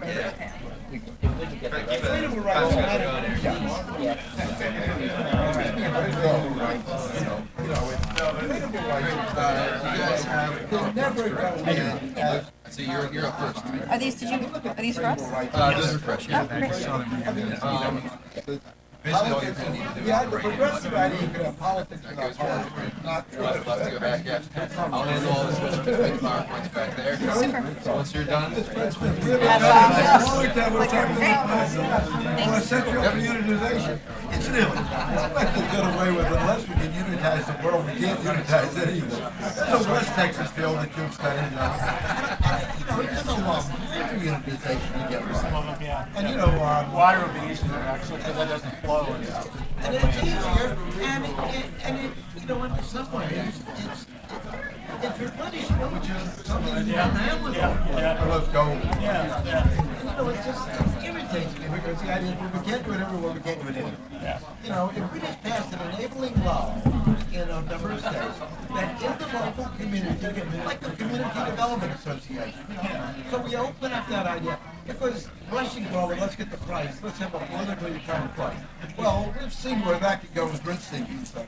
You're at Santa Barbara still? Yeah. But I'm out there next time, I want to try to say, I was out there, you weren't there. Yeah, it was kind of the papers, but I'm back now. The question I'm most interested in is this scale option. How does property rights move from her world of culturally enforced but closed to outside transactions? That's a very important transition. But gaining the institutions of the trust to open up a closed enclave without trades is very difficult. And I'm sorry, didn't I come from that apartment here? Well, you know, the Eleanor right. deals with culturally enforced closed enclaves. Essentially, you trust each other. Outsiders you don't trust, you don't trade. You have very strong trade. Well, of course, in a global economy, that's not very stable. Okay, and you end up, if you don't have a legalized transition method, then you end up with bribery, force, criminality, all kinds of stuff. So, and I don't know if that one is dealt with it, but I think it's very important to try to look at the question, how do we transit from a perfectly reasonable but localized property rights regime to a formalized rule of law property rights? Over a longer range. You know, you get some good insights on these institutions that develop to deal with the growth of medieval trade. Yeah, I read Dr. McGarvey. Right. You know, I don't look at the stuff that Sheila Ogilvy at Cambridge. I didn't bring my students. Yeah, you do. If you have a piece of paper, I actually left something in the wrong place. So. Actually, Fred, just email me and I'll send you the site. Give me your part, because I ran off with she looks at these trade fairs in Europe at a time when the whole place was, was a mess. Right, kind of fell. And actually, And go through a little bit about that too. yeah, but Sheila's got evidence. I said Sheila has evidence. Oh, okay. Has parables. Coach has some evidence. But Coach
Well, we've had a very thoughtful and wide-ranging discussion in our first panel, and again, I want to reiterate my colleague Lee Lane's comments and thank our panelists, Deputy Assistant Secretary Craig Zamuda, David Montgomery, and John Lyman for a very thoughtful discussion.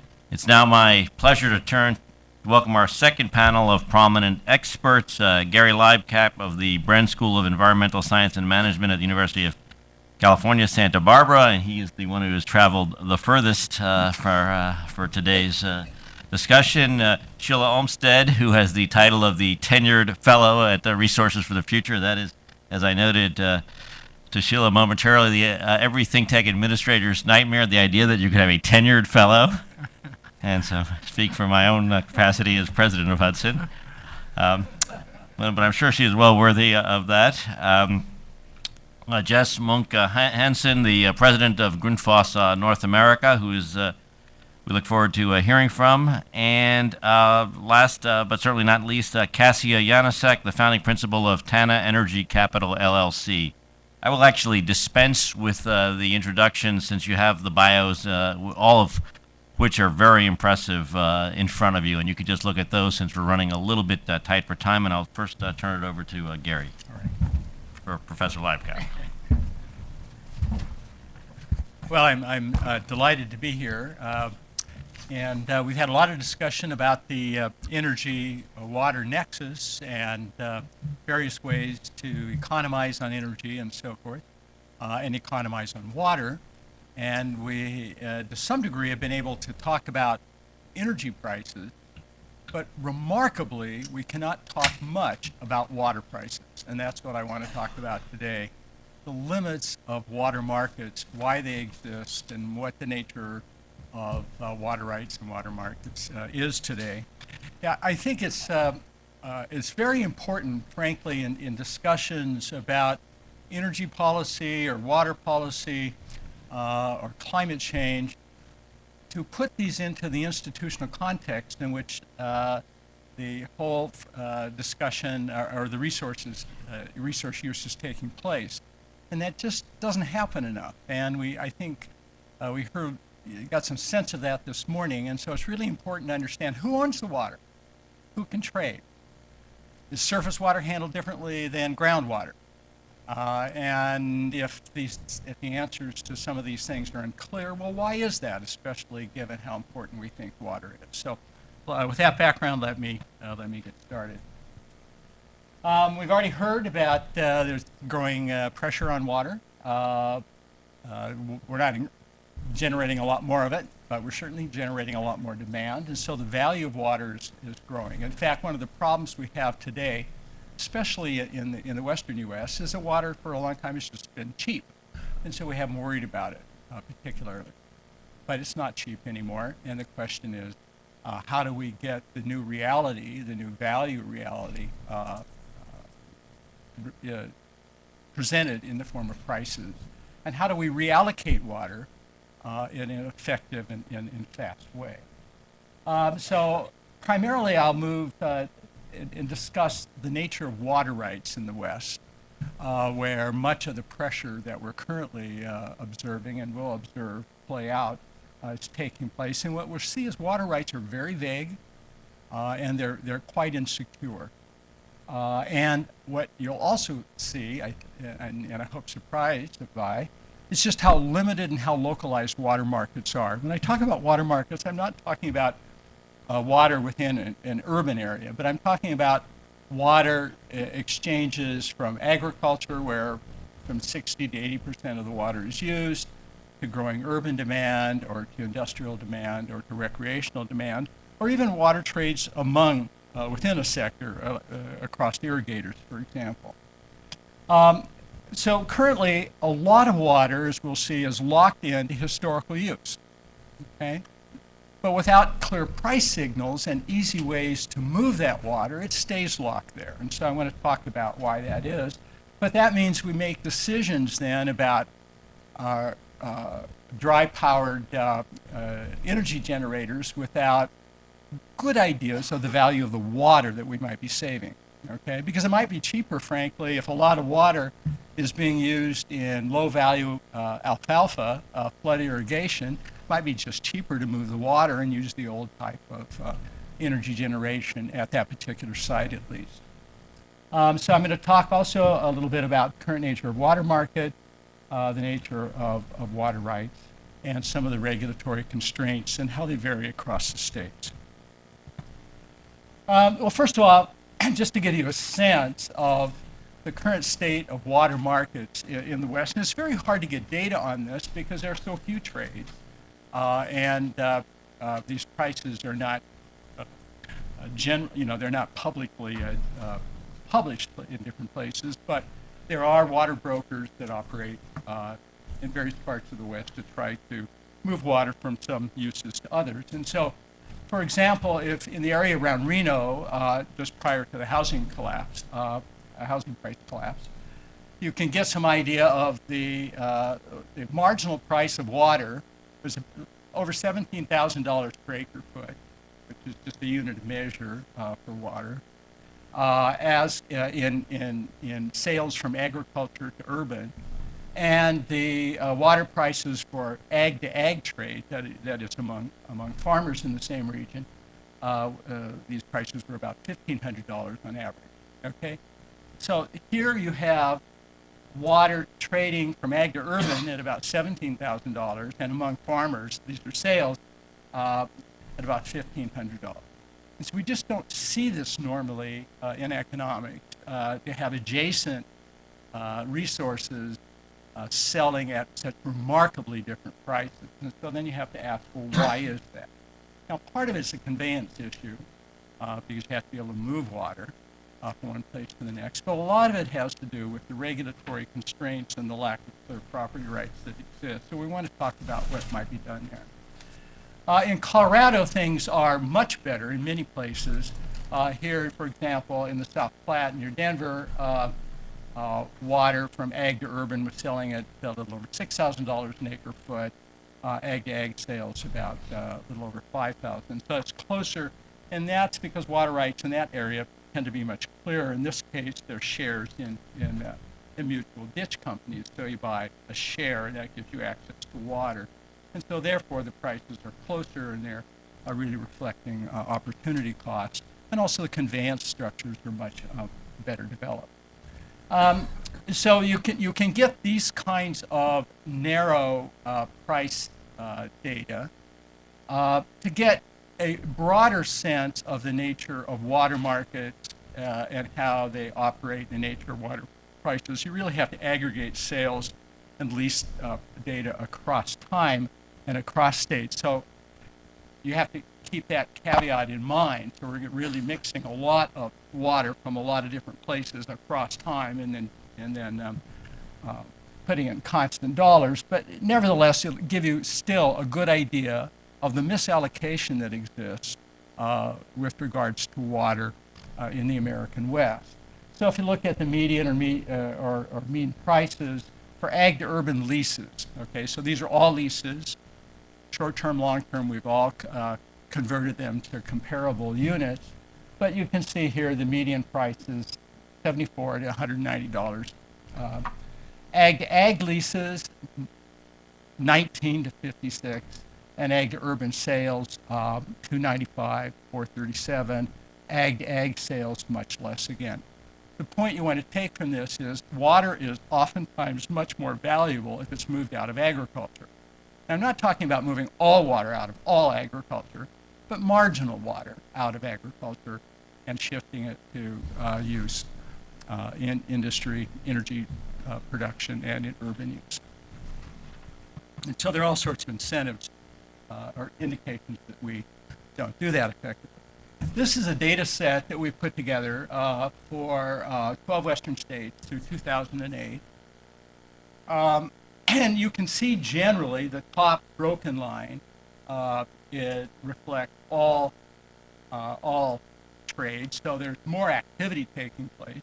But even so, we're not talking about thousands of transactions, but we're talking about hundreds of transactions, okay, annually across an entire part of the country. And generally speaking, ag to urban prices are higher, reflecting higher values in urban use, and than they are if water stays in agriculture. Across the states, water trading varies dramatically. The most active states are Colorado, Arizona, Texas, and California, but within them, it's quite different. Within Colorado, there is a very, in different parts of Colorado, there is a very active market structure moving water in small amounts from ag to urban just routinely, not controversial, and so forth. In Arizona, there is a somewhat more limited water market, but in California, as in so many other ways, even though I live there, it's quite different. There almost all water is just traded in short-term leases, and that's because it's really hard to move water from ag to urban. Now, and that doesn't mean that San Diego wouldn't like more water, or Los Angeles wouldn't like more water, or San Francisco wouldn't like more water, and that farmers in the San Joaquin or Sacramento or Imperial Valleys wouldn't like to sell them more water. It's just very difficult for them to do so, and I'll talk about that. There are some trade, but some of them take a great deal of time, 20 years or more, to put into place. So in the meantime, you end up adopting a lot of alternative measures that are costly and perhaps not that efficient in the long run. Low flush toilets and all sorts of other things that frankly might be dealt with more effectively by just reallocating water from agriculture to urban use. So let's look first off at the nature of water rights to try to get an idea why these markets are so limited, why trade oftentimes are so hard, why the markets are so local, and then think about what we might do about them. Well, first off, in the West, water rights are assigned differently than they are in the East. The East is a riparian water rights system where adjacent landowners own the surface waters, at least. In the West, it's a priority system that's developed historically out of mining and then later agriculture, because often the mines and the farms were not where the water was, and so they would claim the water and then move it to the location of economic activity. And so the first person to claim a certain amount of water, has the highest priority, and the second person, the next lowest priority, and so forth. What that means, though, is that it assigns a fixed amount of water to a variable flow. And the West being the West, where droughts are frequent, the amount of surface water that's available varies dramatically from year to year. And the highest priority claimant gets first claim on water. And it could be the case that the low priority claimant won't have any water, okay? So, what that means is we have to have some kind of exchange between them, and there are informal exchanges that take place. But what this also does, though, for water markets, if the high priority water rights owner decides to sell some water to somebody else out of basin, then that water is not going to be available to the junior rights holder when there is a drought. They can't exchange it. Or sometimes, as well, not all of the water will be consumed by the high priority rights holder, and as a consequence, that residual water is then used by the lower priority rights holder. But if that water's sold out of basin, it's not there. So there's a potential third party effect, and that leads to a fair amount of litigation or resistance to water trade. Another problem with any water trades is that, particularly in California, but in other western states as well, there is a very wide range of standing for people to claim potential harm from any water trade. And so this can if you need to move water in a hurry, or you're a developer and you want to add a subdivision in San Diego or whatever, and you need to access water, and you suddenly are hit with a regulatory process that can take years and years and years, or a litigation process that can take years and years. because of the wide range of people who can claim they might be harmed. And so it's the structure of the no harm requirement, as I'll point to in a moment, that also slows down the process. So there are lots of areas that refinement is necessary in order to smooth water markets. Now I'm talking about surface water, but groundwater is already, we've been alluding to, is of increased importance. Groundwater in California supplies about 30% of the state's use, and I'm going to show you a slide in a moment that nevertheless, most of the groundwater basins in California are open access resources. That means everybody who's got land above that groundwater resource has the right to extract a reasonable amount, however that's defined, of water from that basin. And so what that does is lead to the classic race to the commons, or the tragedy of the commons, potentially. I won't have time, but water rights are defined somewhat differently in northern Colorado, and that's the place where trades work best. But I actually do not think we can redefine water rights. You just can't change ownership to a valuable resource like that with all the uncertainties that imposes. So I think we have to look at other ways to use the existing institutional structure and make it work more effectively. This is the picture that I put in this morning. These are groundwater basins in California, and only the red ones actually have the rights to them well defined. Now, naturally, they're in Southern California where water is most valuable, and there's been more subsidence and more seawater intrusion actually from overdraft. So it's not surprising that's where the water rights are firmest. But nevertheless, it gives you an idea of just how much work remains to be done to firm up water rights to groundwater basins. And it actually ought to be easier than oil, okay? Because water typically doesn't flow so smoothly across the basin. So in some cases, I mean, it varies, but it oftentimes can be more stationary within the hydrological system, and so it might be easier, frankly, to define water rights. Anyway, it's certainly possible, and in those 22 groundwater districts that has been done, there's a local water master that monitors wells and withdrawal from those wells, and there's an active water market within each of those groundwater districts or groundwater basins, transferring water across users within those basins. So here are some of the regulatory constraints that lead to those price differences that I indicated earlier, and why water markets are so narrow. Every state requires that water be put to beneficial use. But what does beneficial use mean? Well, it's politically determined, and so there are a list of preferential uses, and those only periodically changed. All water can be used or transferred only if it doesn't impose third-party harm. Okay, and so that's a real issue.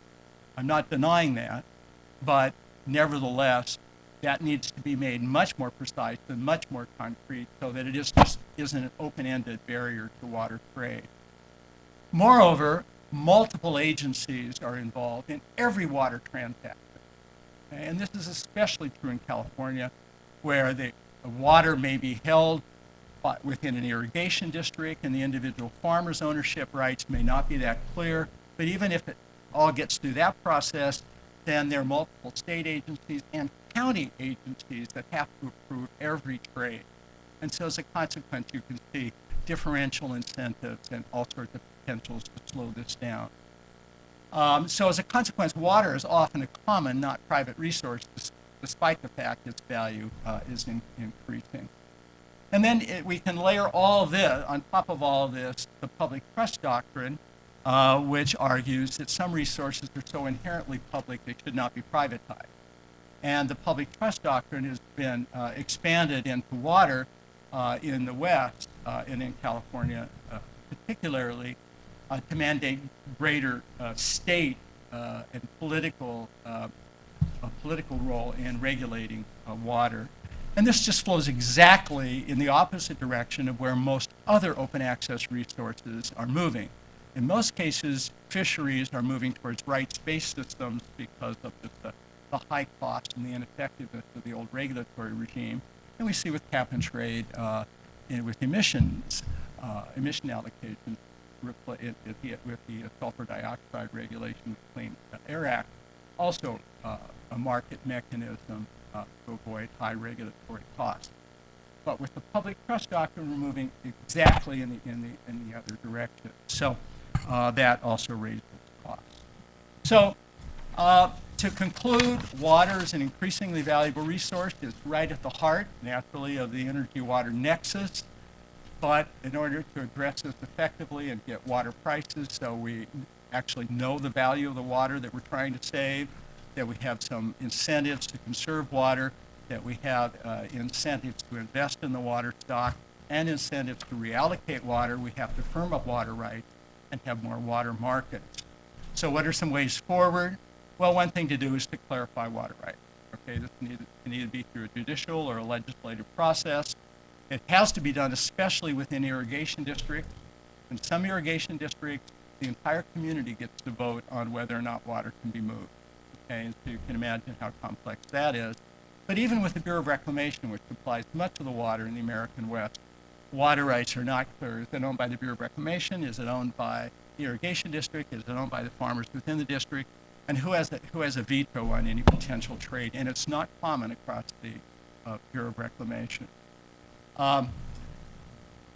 We ought to streamline the trading options so that we have more trades within basins, but importantly across basins, because we actually want to move water from agricultural areas to urban areas where most of the people are, where most of the manufacturing, where most of the economic activity is taking place. And then finally, there's an importance of refining water rights to groundwater. And some states have actually done this. Arizona actually is the leader in certain areas of the state in defining groundwater and allowing for certain kinds of groundwater trade. And so we get groundwater prices and greater incentives to conserve on that resource.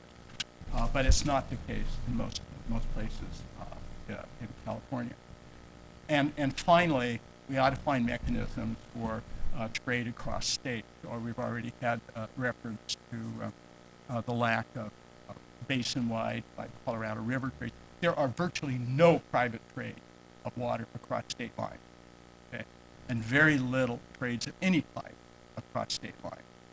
So if you have one state with lots of water, or at least excess water, and another state desperately in need of water, and to think of Nevada versus Arizona, we ought to find a mechanism to move water more effectively between those two states. Thank you. Great. Thank you very much, Gary. That was fascinating.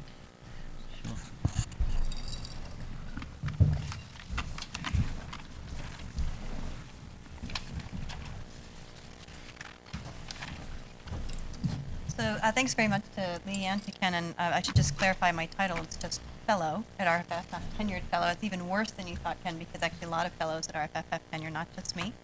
I know, it's crazy, crazy idea.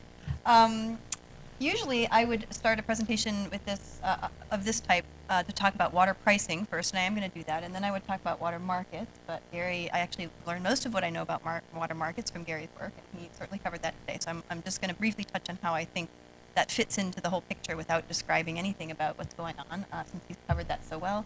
And then regulation will be the kind of third piece in this sort of solutions discussion that I'll be talking about today. So first I wanted to take a little look at trends in U.S. water withdrawals by use. This is data from the U.S. Geological Survey, which in the United States does a pretty good job of tracking water in various uses in different parts of the country. And I wanted to do this because I want to highlight some good news, actually, that if you look historically at U.S. water withdrawals for various types of uses, and I'll take thermoelectric power generation as an example here, what you actually see over time is that we've become much more efficient in the way that we use water and the extent to which we use water. So the trend of total withdrawals is in the blue line at the very top of the graph, and you can see that for a long time total withdrawals were going up, right? The country is growing and the economy is growing. And even as that continued to happen post 1990 or so, or sorry, 1980 or so, what we see is that trend of total withdrawals leveling off very much. And in fact, if you take individual uses taking thermoelectric power, this is withdrawals, not consumptive use, as people previously have pointed out that they're very different. But thermoelectric power withdrawals in this graph represent almost half of total withdrawals. What you see is that we were using about 63 gallons of water per kilowatt hour to generate electricity in 1950, and now we're down in 2005, the most recent year for which the data are available in this graph, to about 23 gallons per kilowatt hour of electricity. So that's a big change, and it's something that we often don't think about, the fact that we've actually become much more efficient in our water consumption habits. And you would see this in urban settings as well. To some extent, you see that in agriculture as well, although, as Gary said, there's, I think, a lot more room, sort of comparing across sectors, perhaps a lot more room to move, to continue in that fashion in the agricultural sector. But I want to sort of also use this to talk about the fact that the way that we manage water resources is very, very different from the way we manage energy resources. And this has already kind of come up as a theme. And I want you to sort of think about what would happen if it was a particularly cold winter in New England. And so energy use is going up because people are using energy for heating. And the mayor of Boston sort of comes to the citizens of Boston and says, we're going to have a heating mandate to deal with the fact that energy use is going up, and it's a time when energy supplies are scarce. And so everybody, the maximum temperature at which you can set your home thermostat is going to be 68 degrees Fahrenheit, and we're going to enforce that, okay? Or during a particularly hot summer in DC, we would say, well, everyone can use their air conditioning in Washington, but if your home address ends in an odd number, it will be on Monday, Wednesday, and Friday, and if it ends in an even number, it will be on Tuesday and Thursday. Okay, and it seems a little bit ridiculous when I say that, but in fact, that is exactly what we do when water is in scarce supply in urban settings. Okay, the price doesn't go up, unlike in energy settings. The price doesn't go up. It doesn't reduce demand in response, right? Suppliers and consumers don't really have a sense often through the price, which communicates in other markets such important information about the scarcity of a resource and its value and use. We don't have that signal necessarily for water consumption. And so we see, as a result, some kind of perverse results in water markets themselves, many of which Gary pointed to in his presentation. So first, what I'm going to talk about today is I'll point out, sort of show you a little bit of simple data that looks at this decoupling of water prices from water scarcity, both spatially and intertemporally or over time. I'll show you some evidence that prices actually can and have been used to reduce water consumption during periods of scarcity. And Gary has also already shown us some evidence that water markets themselves across sectors can move water from low-valued or lower-valued to higher-valued uses. And then, of course, I'll come to the end of the discussion where I talk a little bit about regulation and the fact that pricing and markets aren't in and of themselves panaceas, and that regulation will play some important roles, especially when it comes to water quality. Gary kind of touched on that a little bit when he talked about third-party impacts from water marketing and the need to think about that carefully, in order not to arrive at just more inefficient outcomes from what we already see. Okay, so just to get to this question of the decoupling of water prices from scarcity. This is a graph actually from Circle of Blue, which is a website I think does a really nice job often of kind of picturing information about water resources. And in case you can't read it in the back, what it's showing us is the average monthly bill for a family of 4 in 5 different cities. So the cities from left to right on the graph are Las Vegas, Phoenix, Boston, Milwaukee, and Santa Fe. And then the sort of black to bright orange to light orange graph is showing us the average monthly water bill for a family of 4 using 50 and then 100 and then 150 gallons per day on average. The average for the United States is about 100, so you want to sort of think of that orange, the height of that orange bar as being about the kind of the average. And then the green bar represents average daily per capita residential consumption in that city in gallons. And the blue bar gives us average annual precipitation or some sense of the supply, okay, of sort of regional water in that city. And if prices were used to manage, if prices were giving effective market signals in these markets, what you would see is in places where you tend to have sort of high demand, a high green bar, and or low supply, a low blue bar, you'd see relatively high prices, right? Trying to kind of bring those bars a little bit more into accordance with each other. And in fact, if you start on the left-hand side and you look at the cities of Las Vegas and Phoenix, what you see is really high demand, right? Really low supply, and the prices compared to the prices toward the left side or sort of toward the right side of the graph in Boston or in Santa Fe are actually quite low, right, for that situation. And economists, including myself, spend a lot of time making all kinds of fancy models, statistical models of the relationship between price and demand and climate and all these other important things that drive water consumption. And those are important to get precise estimates of the relationships between those variables. But water, sort of water markets and water allocation can be so perverse as a result of this disconnect between prices and demand and scarcity that the basic message of those models, you kind of don't need the fancy models for. It pops out, right, just when you look at simple graphs like this. And if you go all the way to the right, you see an opposite case, Santa Fe, another place where you have relatively low supply and somewhat high demand, and you actually see, you know, prices reflecting the discord between the demand and supply situation. So it's not wrong everywhere, right? But there are plenty of places in the country where they don't sort of get that pricing right. So my first message is to sort of think spatially about scarcity and think about aligning prices with scarcity a little better than we do now. The second message is that even if we stay in this setting that's sort of within one market, within one urban market, it's also true that even if prices on average might be right, we still have a sort of lack of flexibility of letting prices match scarcity over time. Okay, so for example, most cities are, you know, in the world have some part of the year where water is more scarce than others. Many of the largest cities in the world have that problem. Certainly we have that problem in the arid western cities in the US.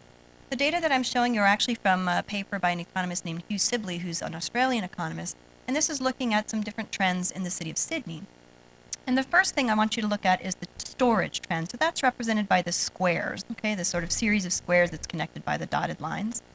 And what you see there is not at all atypical of an arid region, right? You have a lot of variation in that storage, in that some of that is seasonal, but certainly also you may have either random or sometimes cyclical or cyclical plus random cycles in the availability of water resources. Okay, and you see in Sydney they were experiencing pretty significant droughts. So you see that storage peak right around sort of 1998, 1999, and then come way down toward 2004, 2005, which is at the end, the right-hand side of the graph. And then what you have is per capita residential demand. That's the triangle series. Okay, so that's also kind of going up and down. That's the solid line connecting the triangles.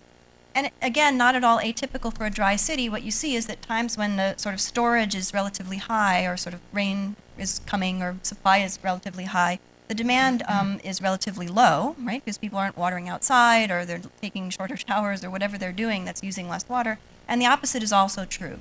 So those two lines would tend to kind of move inversely with each other, right? The storage would peak and demand will fall, and then demand will peak when storage falls, and so on. And if the price were providing a sort of good signal as to how, you know, how households and firms should react to the problem of scarcity, you would see the price trying to track, you know, a little closer to the storage problem. And in fact, what you see here, the price is the diamonds, the real VR there, okay, connected by a dotted line.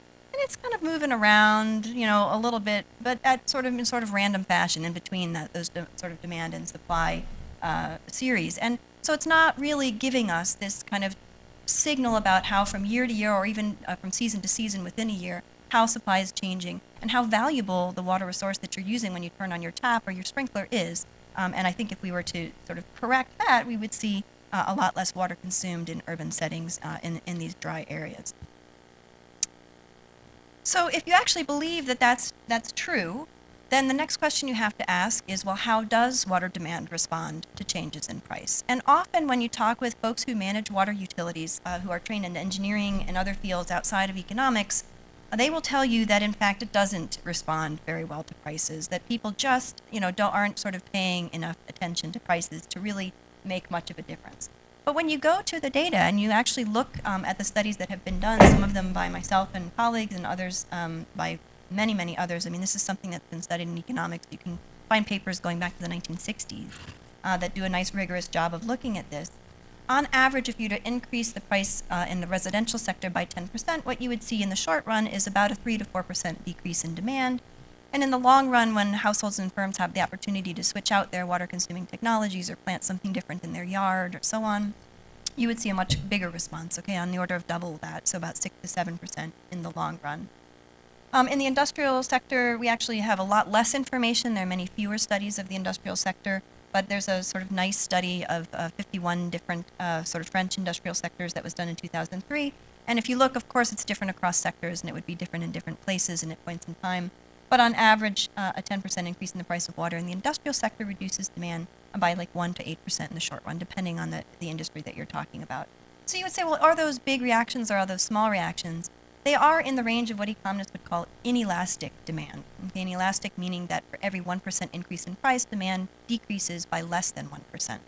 But I think there's also a semantic issue here in that folks that do manage water often interpret that term when we say inelastic as meaning unresponsive to price. And in fact, that's not the case.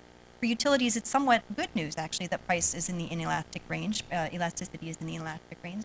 And that's because when you increase the price and the response is less than a 1% or 1% change, you actually increase your total revenues, okay, in comparison to what would happen if you're on the other side of that and the price responses are elastic.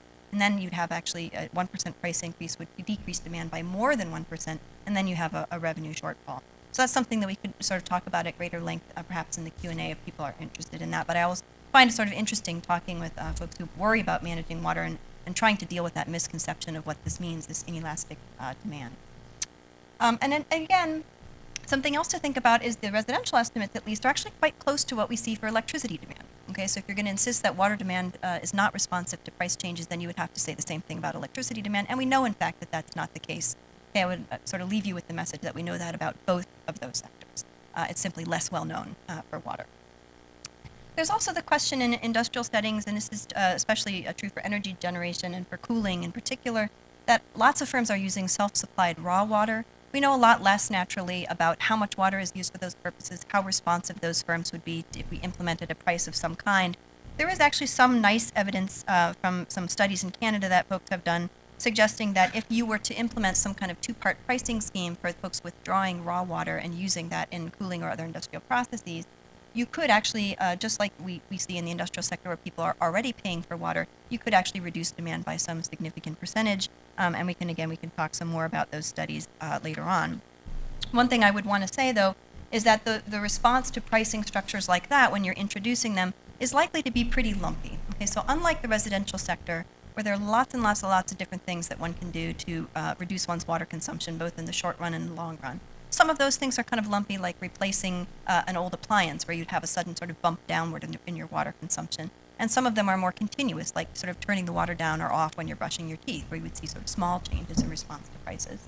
I think when we're talking about industry, and in particular when we're talking about cooling for thermoelectric processes, I think we're talking about something that's actually much more on the lumpy side. So, for example, if you, in the simulations that were done that make this suggestion of a 1 to 8% decrease in price in response to introducing pricing, what you would see is that firms might, for example, move at some point, if the price increase were significant enough, move to, sort of from once through cooling to recycling. And there they would get a huge bump downward in their water consumption. But then thereafterward, there's not a whole lot that they can do, right, once the new technology is in place. So if the price were to continue to go up, you might actually see less responsiveness over time than you might have modeled early on if you hadn't taken into account the sort of discreteness of that choice that they have to make. That's certainly something that we need to know more about and something that we could model and be much more careful in thinking about than we have been. So I think I wanted to just mention that water marketing in the sense that what I'm talking about with water pricing is often just within a sector, okay, within a particular city, for urban use, or within an agricultural irrigation district, or within some other entity that's sort of selling water at some price. You need to get the price right. A lot of what Gary was talking about is these cross-sectoral questions, right? The sort of efficiency gains from this cross-sectoral reallocation of water might be even more important, or likely to be even more important, than these within-sectoral results that I'm talking about with pricing. Okay, so I just wanted to kind of point that out as another important tool that's already been covered. And then finally, prices and markets can't do everything. So then we need to have a conversation about whether there's a role for regulation and what that role is, and the fact that some regulation is simply better than others in economic terms. Okay, so I want to sort of harp on that a little bit because it's my job as an environmental economist to talk about cost-effective regulation. The reason that I say that prices and markets can't do everything is that there will always be externalities to electricity production and consumption. I'll make some list of those in just a minute, right? And so if we were just to leave things up to the market, we would not, again, have efficient outcomes without some form of regulation. Some examples of that, if you're talking about damming water or diverting water from the stream and so on, any kinds of withdrawals can alter downstream hydrological regimes. So you can have these third-party impacts that Gary mentioned when he was talking about water marketing. Also, just the processes of fuel extraction and production, like lots of industrial processes generate pollution. That goes everything from sort of coal and gas and oil development to fuel transport to inadequate wastewater storage and treatment from those processes. And then, of course, even when you sort of move away from energy supply to electricity generation, those processes themselves generate pollution as well. And so these are just classic externalities that often need to be addressed through regulation. These impacts, both in terms of water quantity and in terms of water quality, have measurable economic value. So it is at least in theory feasible to figure out what the value of water is in various uses and think about, right, what those different side payments might be between, parties that engaging in a trade and the third parties that may be affected by that, and so on. So some examples of that, if you look at in-stream values, some economists have estimated these mostly for the western United States, because this is where water resources are predominantly scarce in the U.S., and the recreational uses have sort of felt pinched in competing with agricultural uses primarily. That tends to be the kind of marginal use in most of these basins.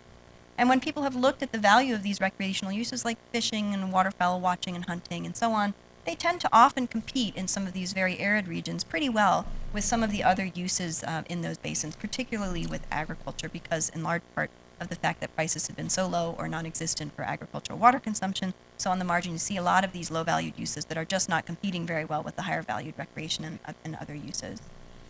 There are other examples that people have looked at for California, San Joaquin Valley, and so on. And again, we can talk more about these if people have questions.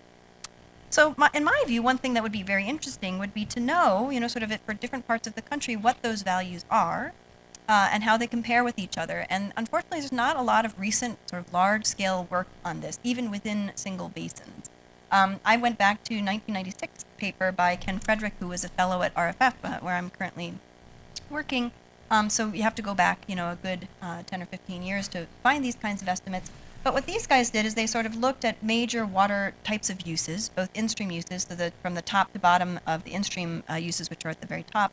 It's waste disposal, recreation, fish and wildlife habitat, navigation, and hydropower. And then there are, of course, the diverted uses as well. At the bottom, irrigation, industrial processing, thermoelectric power, and domestic or urban sort of residential consumption.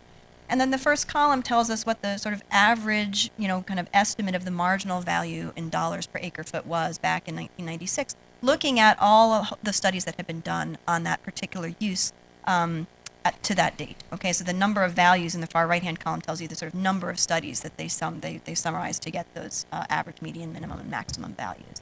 And you can see for some of them it's a very small number of values, and you wouldn't want to count too highly on the average, and for others it's a larger number of values. And again, what kind of pops out at this is some of those in-stream uses, like recreation, fish and wildlife habitat, actually compete reasonably well with some of the withdrawn uses, and that sort of tends to be even more true over time as the water has gotten scarcer and scarcer. If you look just at the east versus the west, for example, the ratio of in-stream to withdrawn uses in the west at the time was about 0.7, the marginal value of that sort of last acre foot. And it's much, much lower in the east where water is more plentiful, and of course these uses aren't competing quite as heavily.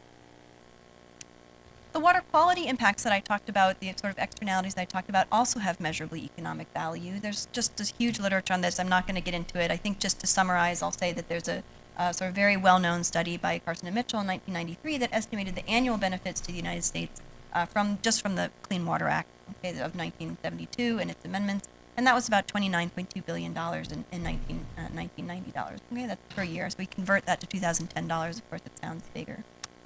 And then again, there are lots of localized studies suggesting significant economic benefits from protecting water quality as well.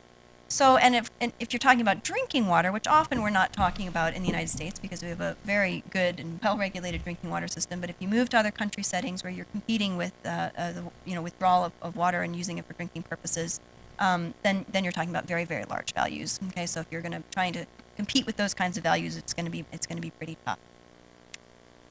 And so what's the problem with this? Well, we certainly have had energy supply and electricity generation and so on in the country for a long time, and some of these externalities have been around for a long time. So I'm not going to argue that we've sort of fully internalized the externalities to energy supply or energy consumption in the status quo.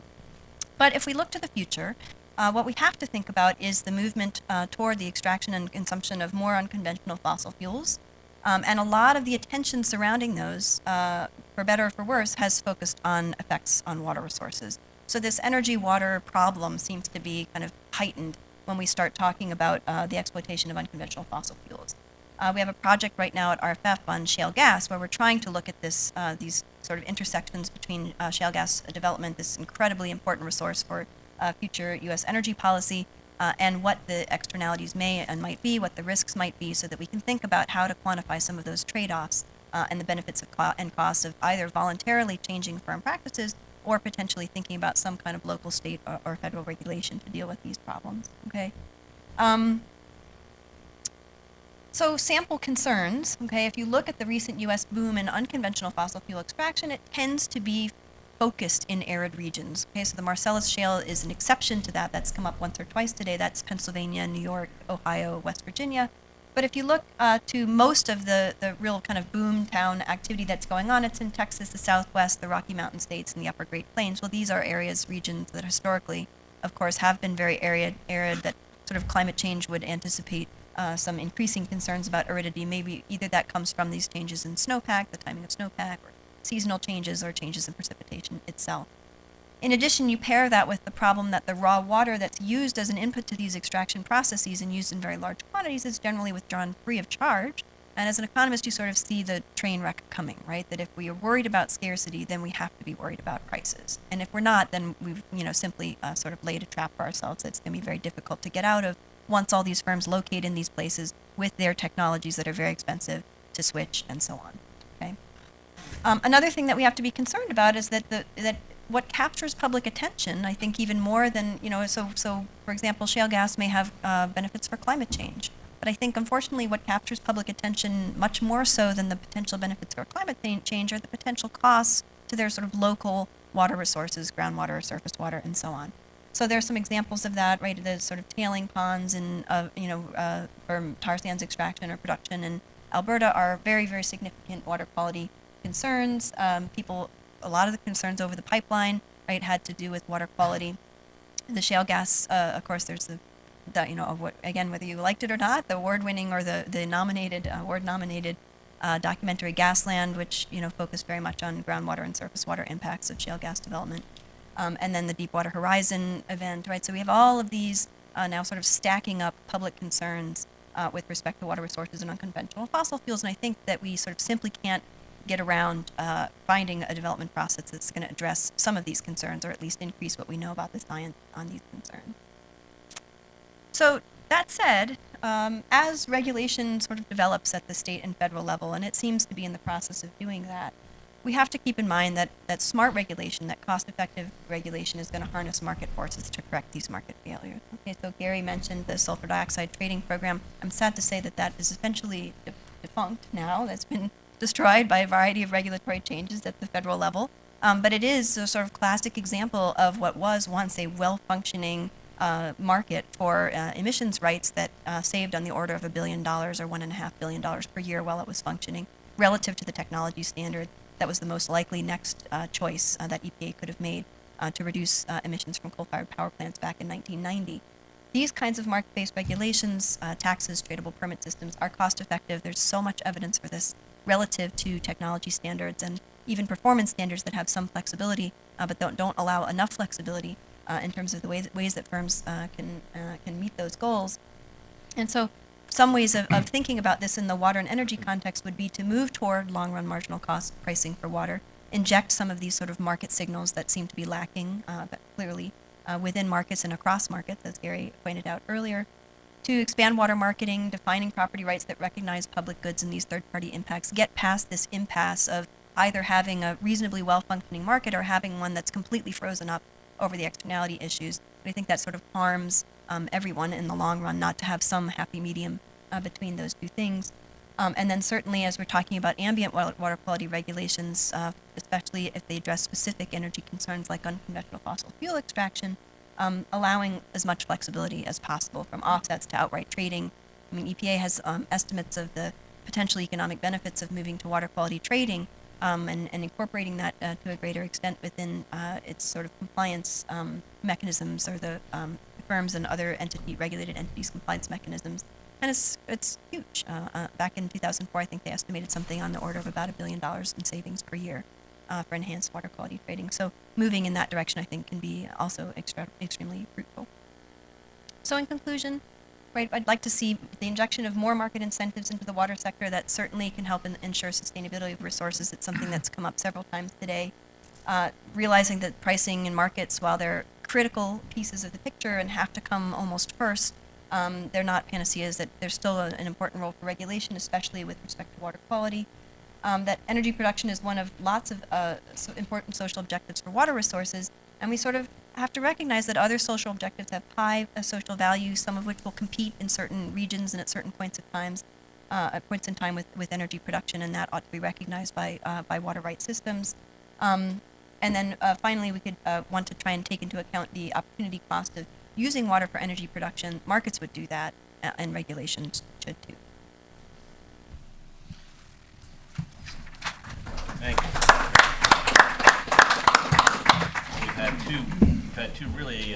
We've had two really extraordinary presentations so far. First, we heard from Gary, who talked about the limits of water markets, due in part to some of the initial regulations that took place governing water. And then from Sheila, we've heard that there is, in fact, some elasticity of demand, but prices and markets aren't everything, and smarter regulation can undo some of the damages that occurred, or some of the problems that occurred with the original way that the water markets were limited and could deal with externalities, including social values. Now we have the honor of hearing from Jess Munk Hansen about how technology, I suspect, will play a role in dealing with water and energy issues.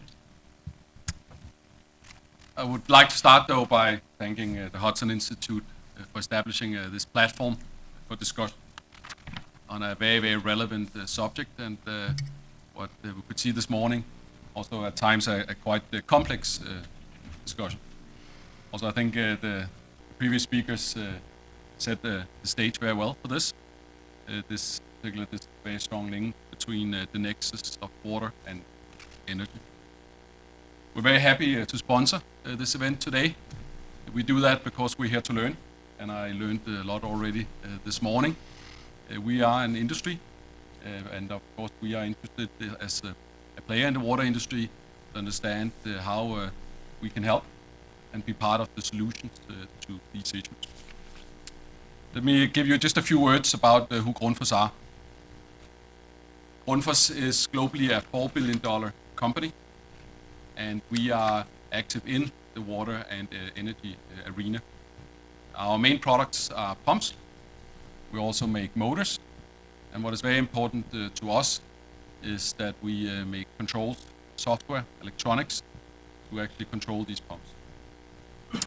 I dare to say here that we are seen as the technology leader, and most of our activities are within the green tech sector. Here in the US specifically, we are today 2,000 employees, and we develop products specifically for some of the issues we heard about today here in the US. We develop them here in the US, and we also manufacture these products here in the US, and of course also sell and service them here in the US. Yes, and I would like to talk about technology. You're right about that. I have basically 3 points as a developer and manufacturer of equipment for the water industry would like to bring. First of all, I think there's a lot of good news also in these complex issues. I think there's a lot of technologies already available. Some of the speakers pointed that out. There are technologies we can apply already today. And then also some of the speakers and comments around here was also about education and about change in behavior, how we use these resources. I'll come back to that, of course. I do also want to speak towards more energy labeling products, and making it clearer to the user how efficient their equipment is, both when it comes to water and energy. And when I'm talking about users, I don't not just talk about the end user in residential, I also talk about industry, and of course also municipal. Together with these labeling systems, I also do believe we need to set some absolute minimum requirements to the equipment that we implement.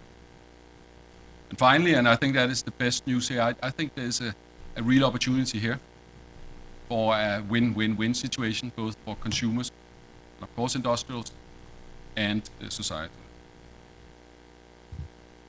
Let me start out with the technology side. As I said, there are a lot of technologies available throughout the industry already today that can address many of the issues we saw, seen, and heard about today. We heard about how demand is going up, both for energy and water, and that will continue the next few years. And I think it's clear to every one of us that we cannot, on the supply side, simply just drill thousands of more wells or put in thousands of miles of pipes or establish dozens of new power plants. That is not realistic. It's particularly not realistic in the economic environment we are in today. We need to develop and install new technologies, more efficient technologies that utilizes the existing resources much better. So we, on the demand side, can dramatically reduce it, our consumption of these resources. And I believe also we, by doing that, can secure prosperity and growth. So when I say technology exists, I think it's also important to stress that I believe that technology exists that is feasible. It's both technological feasible and I believe it's economically feasible to implement. And let me take a few cases from the industry I know best, and that is the pump industry. We have in Grundfos developed some technologies we call auto-adapt. And why have we done that? If we took a little walk here in this building and walked down to the mechanical room, I'm sure we would find, first of all, I know we would find a lot of pumps, much more than you think, but we would find very old equipment. That is generally the case, that the installed equipment is old. It is equipment and technologies from the 50s, sometimes from the 40s. Much of that equipment is not only old and inefficient, even worse, it basically runs all the time. It's not regulated equipment. And that is as silly as, imagine this morning when you took your car to work, if you came out to the garage and the engine in your car already ran, you jumped in the car and you navigated traffic all the way down here by applying more or less pressure to the brake, and then you parked the car outside here running. That is unfortunately what happens to much of the equipment in the water industry. As banal, as simple as it sounds, studies have shown that equipment, pumps mainly, only need to run 5% at full capacity. But unfortunately, many of the cases I look at, they run all the time. So we have developed technology we call auto-adapt technology, and it's basically sensors and software that measure throughout a building what specific needs are. Needs for water, needs for cooling, needs for heating, and in a relatively simple way feeds back to the pumps and ensure that the pumps and the heating and cooling systems only run to the point that they are actually needed. It sounds simple, and frankly it is. By doing that in buildings like the one we are in today, and residential buildings, we can save up to 60% of the energy consumption by applying existing technology. So it can, at least sometimes, can the solutions be relatively simple. I would like to explain another case which is more from the municipal arena. It's somewhat similar but yet different. We didn't hear about it today, but many municipalities struggle with the fact that most of the water that gets pumped into a municipal system is lost throughout the distribution. In some cases, it's up to 50% of the clean water that gets entered into a system gets lost before it ever makes the tap. And it is because of very, very old infrastructure we have in our cities today. Pipes are leaking and equipment is old. And again, we have made these systems smarter in the water industry by applying sensors, software, and controls. Instead of running and pressurizing a municipal system all the time at full capacity, we go in and regulate what is actually needed. If it's night, we don't need so much water. If it's afternoon, it's different than in the morning. It's a relatively simple concept. Of course, it takes some technology, and of course, it takes some willingness to implement. But the solutions exist, and they have today already proven their viability. What I liked about this morning's presentations was that I do feel, optimistic as I am, a certain consensus, at least at the end of describing the challenges we are in front of. But I do also feel that and sense that there is a common understanding across academia politicians and industry that we need to act now. And that's why I would like to suggest 2 measures I think we should work more with. They can solve a lot of the challenges we have, and it is first and foremost to simply set some more requirements to the equipment installed throughout our infrastructure. We need to lift the water industry to the next level. There's not been enough innovation and investment in the water industry the last decade. We have seen that it works.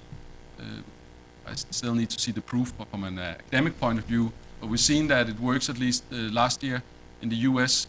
The new standards for electric motors were implemented, the new NEMA standards, and arguably we now in the US have the highest standard for motor efficiencies in the world. It will be interesting to follow. I'm sure some of the academics in the US will follow and see how the dynamics there work out. But it can be done, and again, I point to the fact that technology does exist.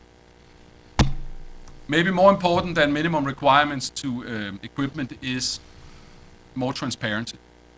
And that's why I call for more labeling systems, more education. Much of the issues we have, and I think there were some people pointing it out earlier, is a change of behavior. And it's difficult as a consumer today to make the right choice because there's no visibility on how efficient the equipment is.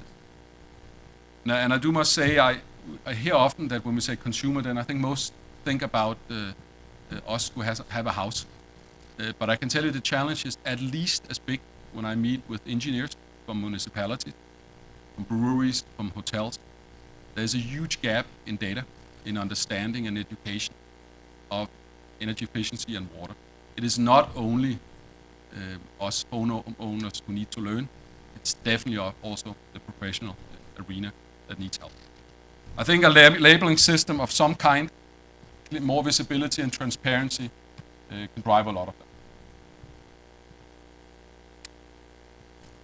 So we need to lift the industry, the entire water industry I'm talking about here, to new standards, to new levels of innovation. And I said up front, I'm actually quite optimistic and positive, as you can hear here. I think there are several opportunities for win-win-win situation. I think there are great wins here for homeowners and for owners of hotels and industries because there are significant savings in electricity and there are significant savings also in water. I think we obviously in industry have a fantastic opportunity to step up and take leadership, to develop new products, to innovate around these issues. And then I think there's a fantastic win situation for society by reducing the consumption of resources, and if not reducing them, at least to use them smarter. And at the end of the day, this is about competitiveness. It's about competitiveness because we need to develop new skill sets. And I can speak from at least the company I'm president of, that this creates a lot of new and interesting jobs. So summing it up, there's technology that can solve a lot of these issues, if not all. Still, we need to innovate around it and figure out how to put it together. It would definitely catalyst the discussions and the implementation of these technologies if we could create more transparency and visibility, if we could help the consumer, including industry, to understand what it means to implement new technology. And then, as I ended up by saying, with some leadership and some good efforts, it's a real win-win situation for us in the US. Thank you.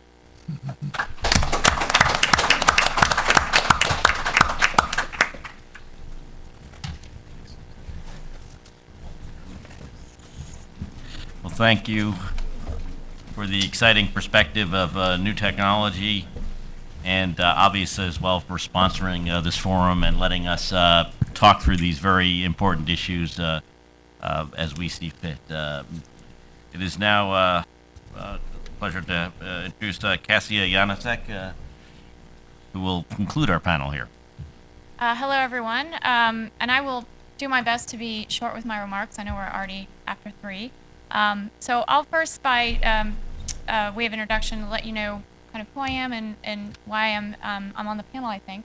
I'm a founding principal of TAN Energy Capital. We're an energy investment and advisory firm.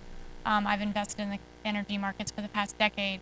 And today what I'm going to do is provide my perspective on investing in innovation as a solution to some of the water and energy challenges that we have. And I'm going to essentially talk to you a little bit about clean energy markets, because many people say, oh, clean energy is a solution to a lot of our challenges. And I'm going to talk about where the trends have been from an investment perspective, what the policies have been and what the implications have been for that, and then some solutions that I see that are important.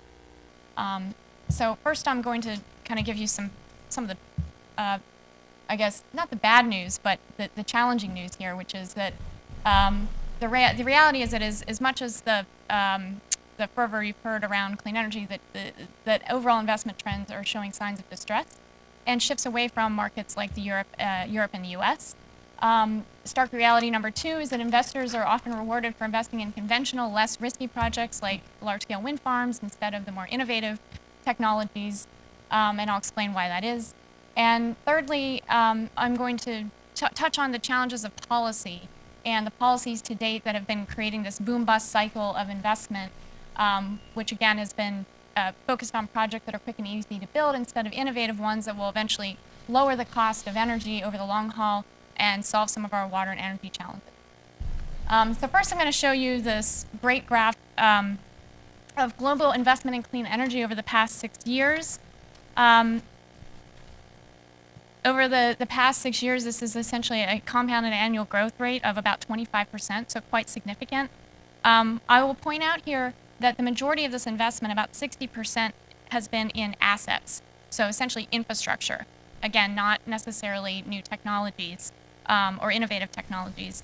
About 27% of that $243 billion is in the public markets, and only about $8 billion of that $243 is in private equity and venture capital, which is going towards more growth investments. So to juxtapose the prior graph to this one, this shows the past 5 years or so, the stock prices of the Winter Hill Clean Energy Index, which is a basket of about 100 stocks in the clean energy markets. And so, first you see this huge growth rate of investment, yet you see stock prices that have really gone down quite precipitously. And the question is, why is that? That seems sort of strange, where you see huge investment in one graph and yet values plummeting in the other. So essentially, the index fell about 14% in 2010. So this doesn't actually show very well what's happened in the last year or so. And the Winter Hill has underperformed the S&P 500 by about 20%.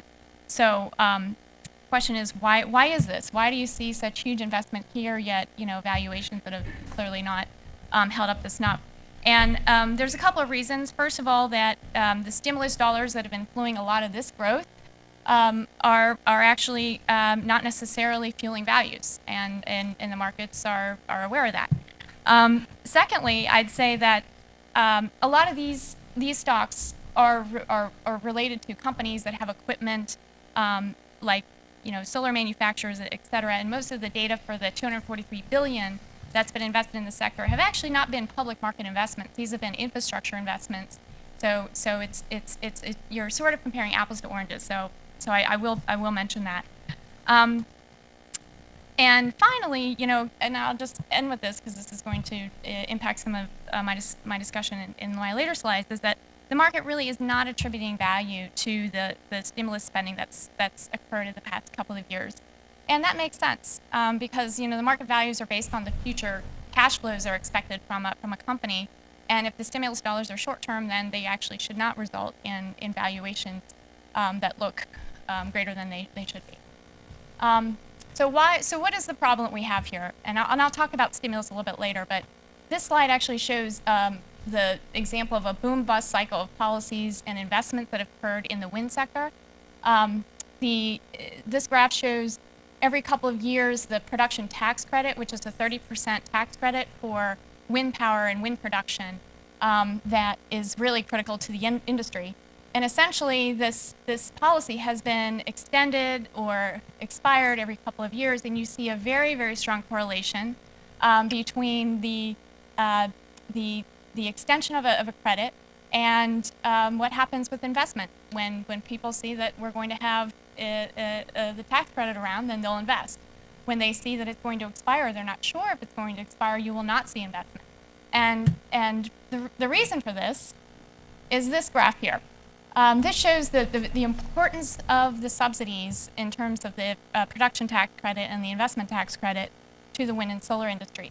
The value proposition for wind is essentially that and this pie represents the returns to investors. So if the return to an investor for a wind farm is 10%, 47% of that return is based upon the electricity sale revenue. The remaining 53% is actually coming straight from a government subsidy or a depreciation benefit as a result of a subsidy. With solar, it's actually even greater, and these numbers may be a little off. This is from a couple of years ago, actually. So, with the solar graph, we're showing the California cash incentive. That's not necessarily applicable, obviously, to every state. But essentially, the electricity sale revenue makes up between 30% and I would say about 50% of the total value and return to an investor. So for both wind and solar, it's very clear that without the production tax credit or the investment tax credit, these technologies are really not economic. And it goes to show that if we're going to think about what's the future of the industry, what's the future about sustainability of the industry, it's not going to be based on government subsidies and grants that are not only short-term in nature, but also very challenging in today's fiscal environment. And this graph just shows the global spending on clean energy, and essentially the bulk of it is happening right now in 2010 and 2011, so you'll start to see a drop-off. And you've already started to see drop-off if you've been listening to the news about, certainly in many markets in Europe, there have been not only stimulus spending which has been cut off, but also the feed-in tariffs and some of the subsidies that the Germans and the Italians and Spain have provided to the markets have actually been retracted. And so, so what are we headed for? What we're headed for essentially is, I think, a very good place to be, which is a redefinition of what is a policy goal if we're going to have policies to promote the advancement and the investment in clean energy and in innovation, and what should that look like? So, and what I'm going to jump to now is where I think that policy should go. And as an investor, I care very much about seeing that if there is going to be a policy that I'm going to invest for or invest around, that it's actually addressing a real need and is going to stick around. So what this graph shows here is the different risk-return profiles within the energy sector, and you can apply this to water as well in terms of innovation. And on the far left-hand side of the graph, this is the early stage, very early technologies, whether it's early stage biofuels like algae, very early solar tech development, early stage battery technology. This is often funded by the venture capital markets. And on the far right-hand side of the graph is utility scale wind, solar, transmission, proven geothermal, proven technologies, the ones that I was talking about where the majority of the investment in that $243 billion, that's going to these utility scale projects. Most of these projects are actually financed by a combination of tax equity, which has been supported by the tax credits, as well as debt, and a little bit of equity from the markets. And essentially, that actually should not require government financing unless the economics really don't make sense. The middle piece is really where I think I see a real opportunity and a real challenge for the markets, and a place where government can play a role if you have a goal of accelerating a transition to a new energy economy or a new water economy. And that's where the private sector will not participate necessarily without government support, because the scale-up risk for a first commercial project are just too great for the amount of return that these investors will get out of the project. So the risk return profile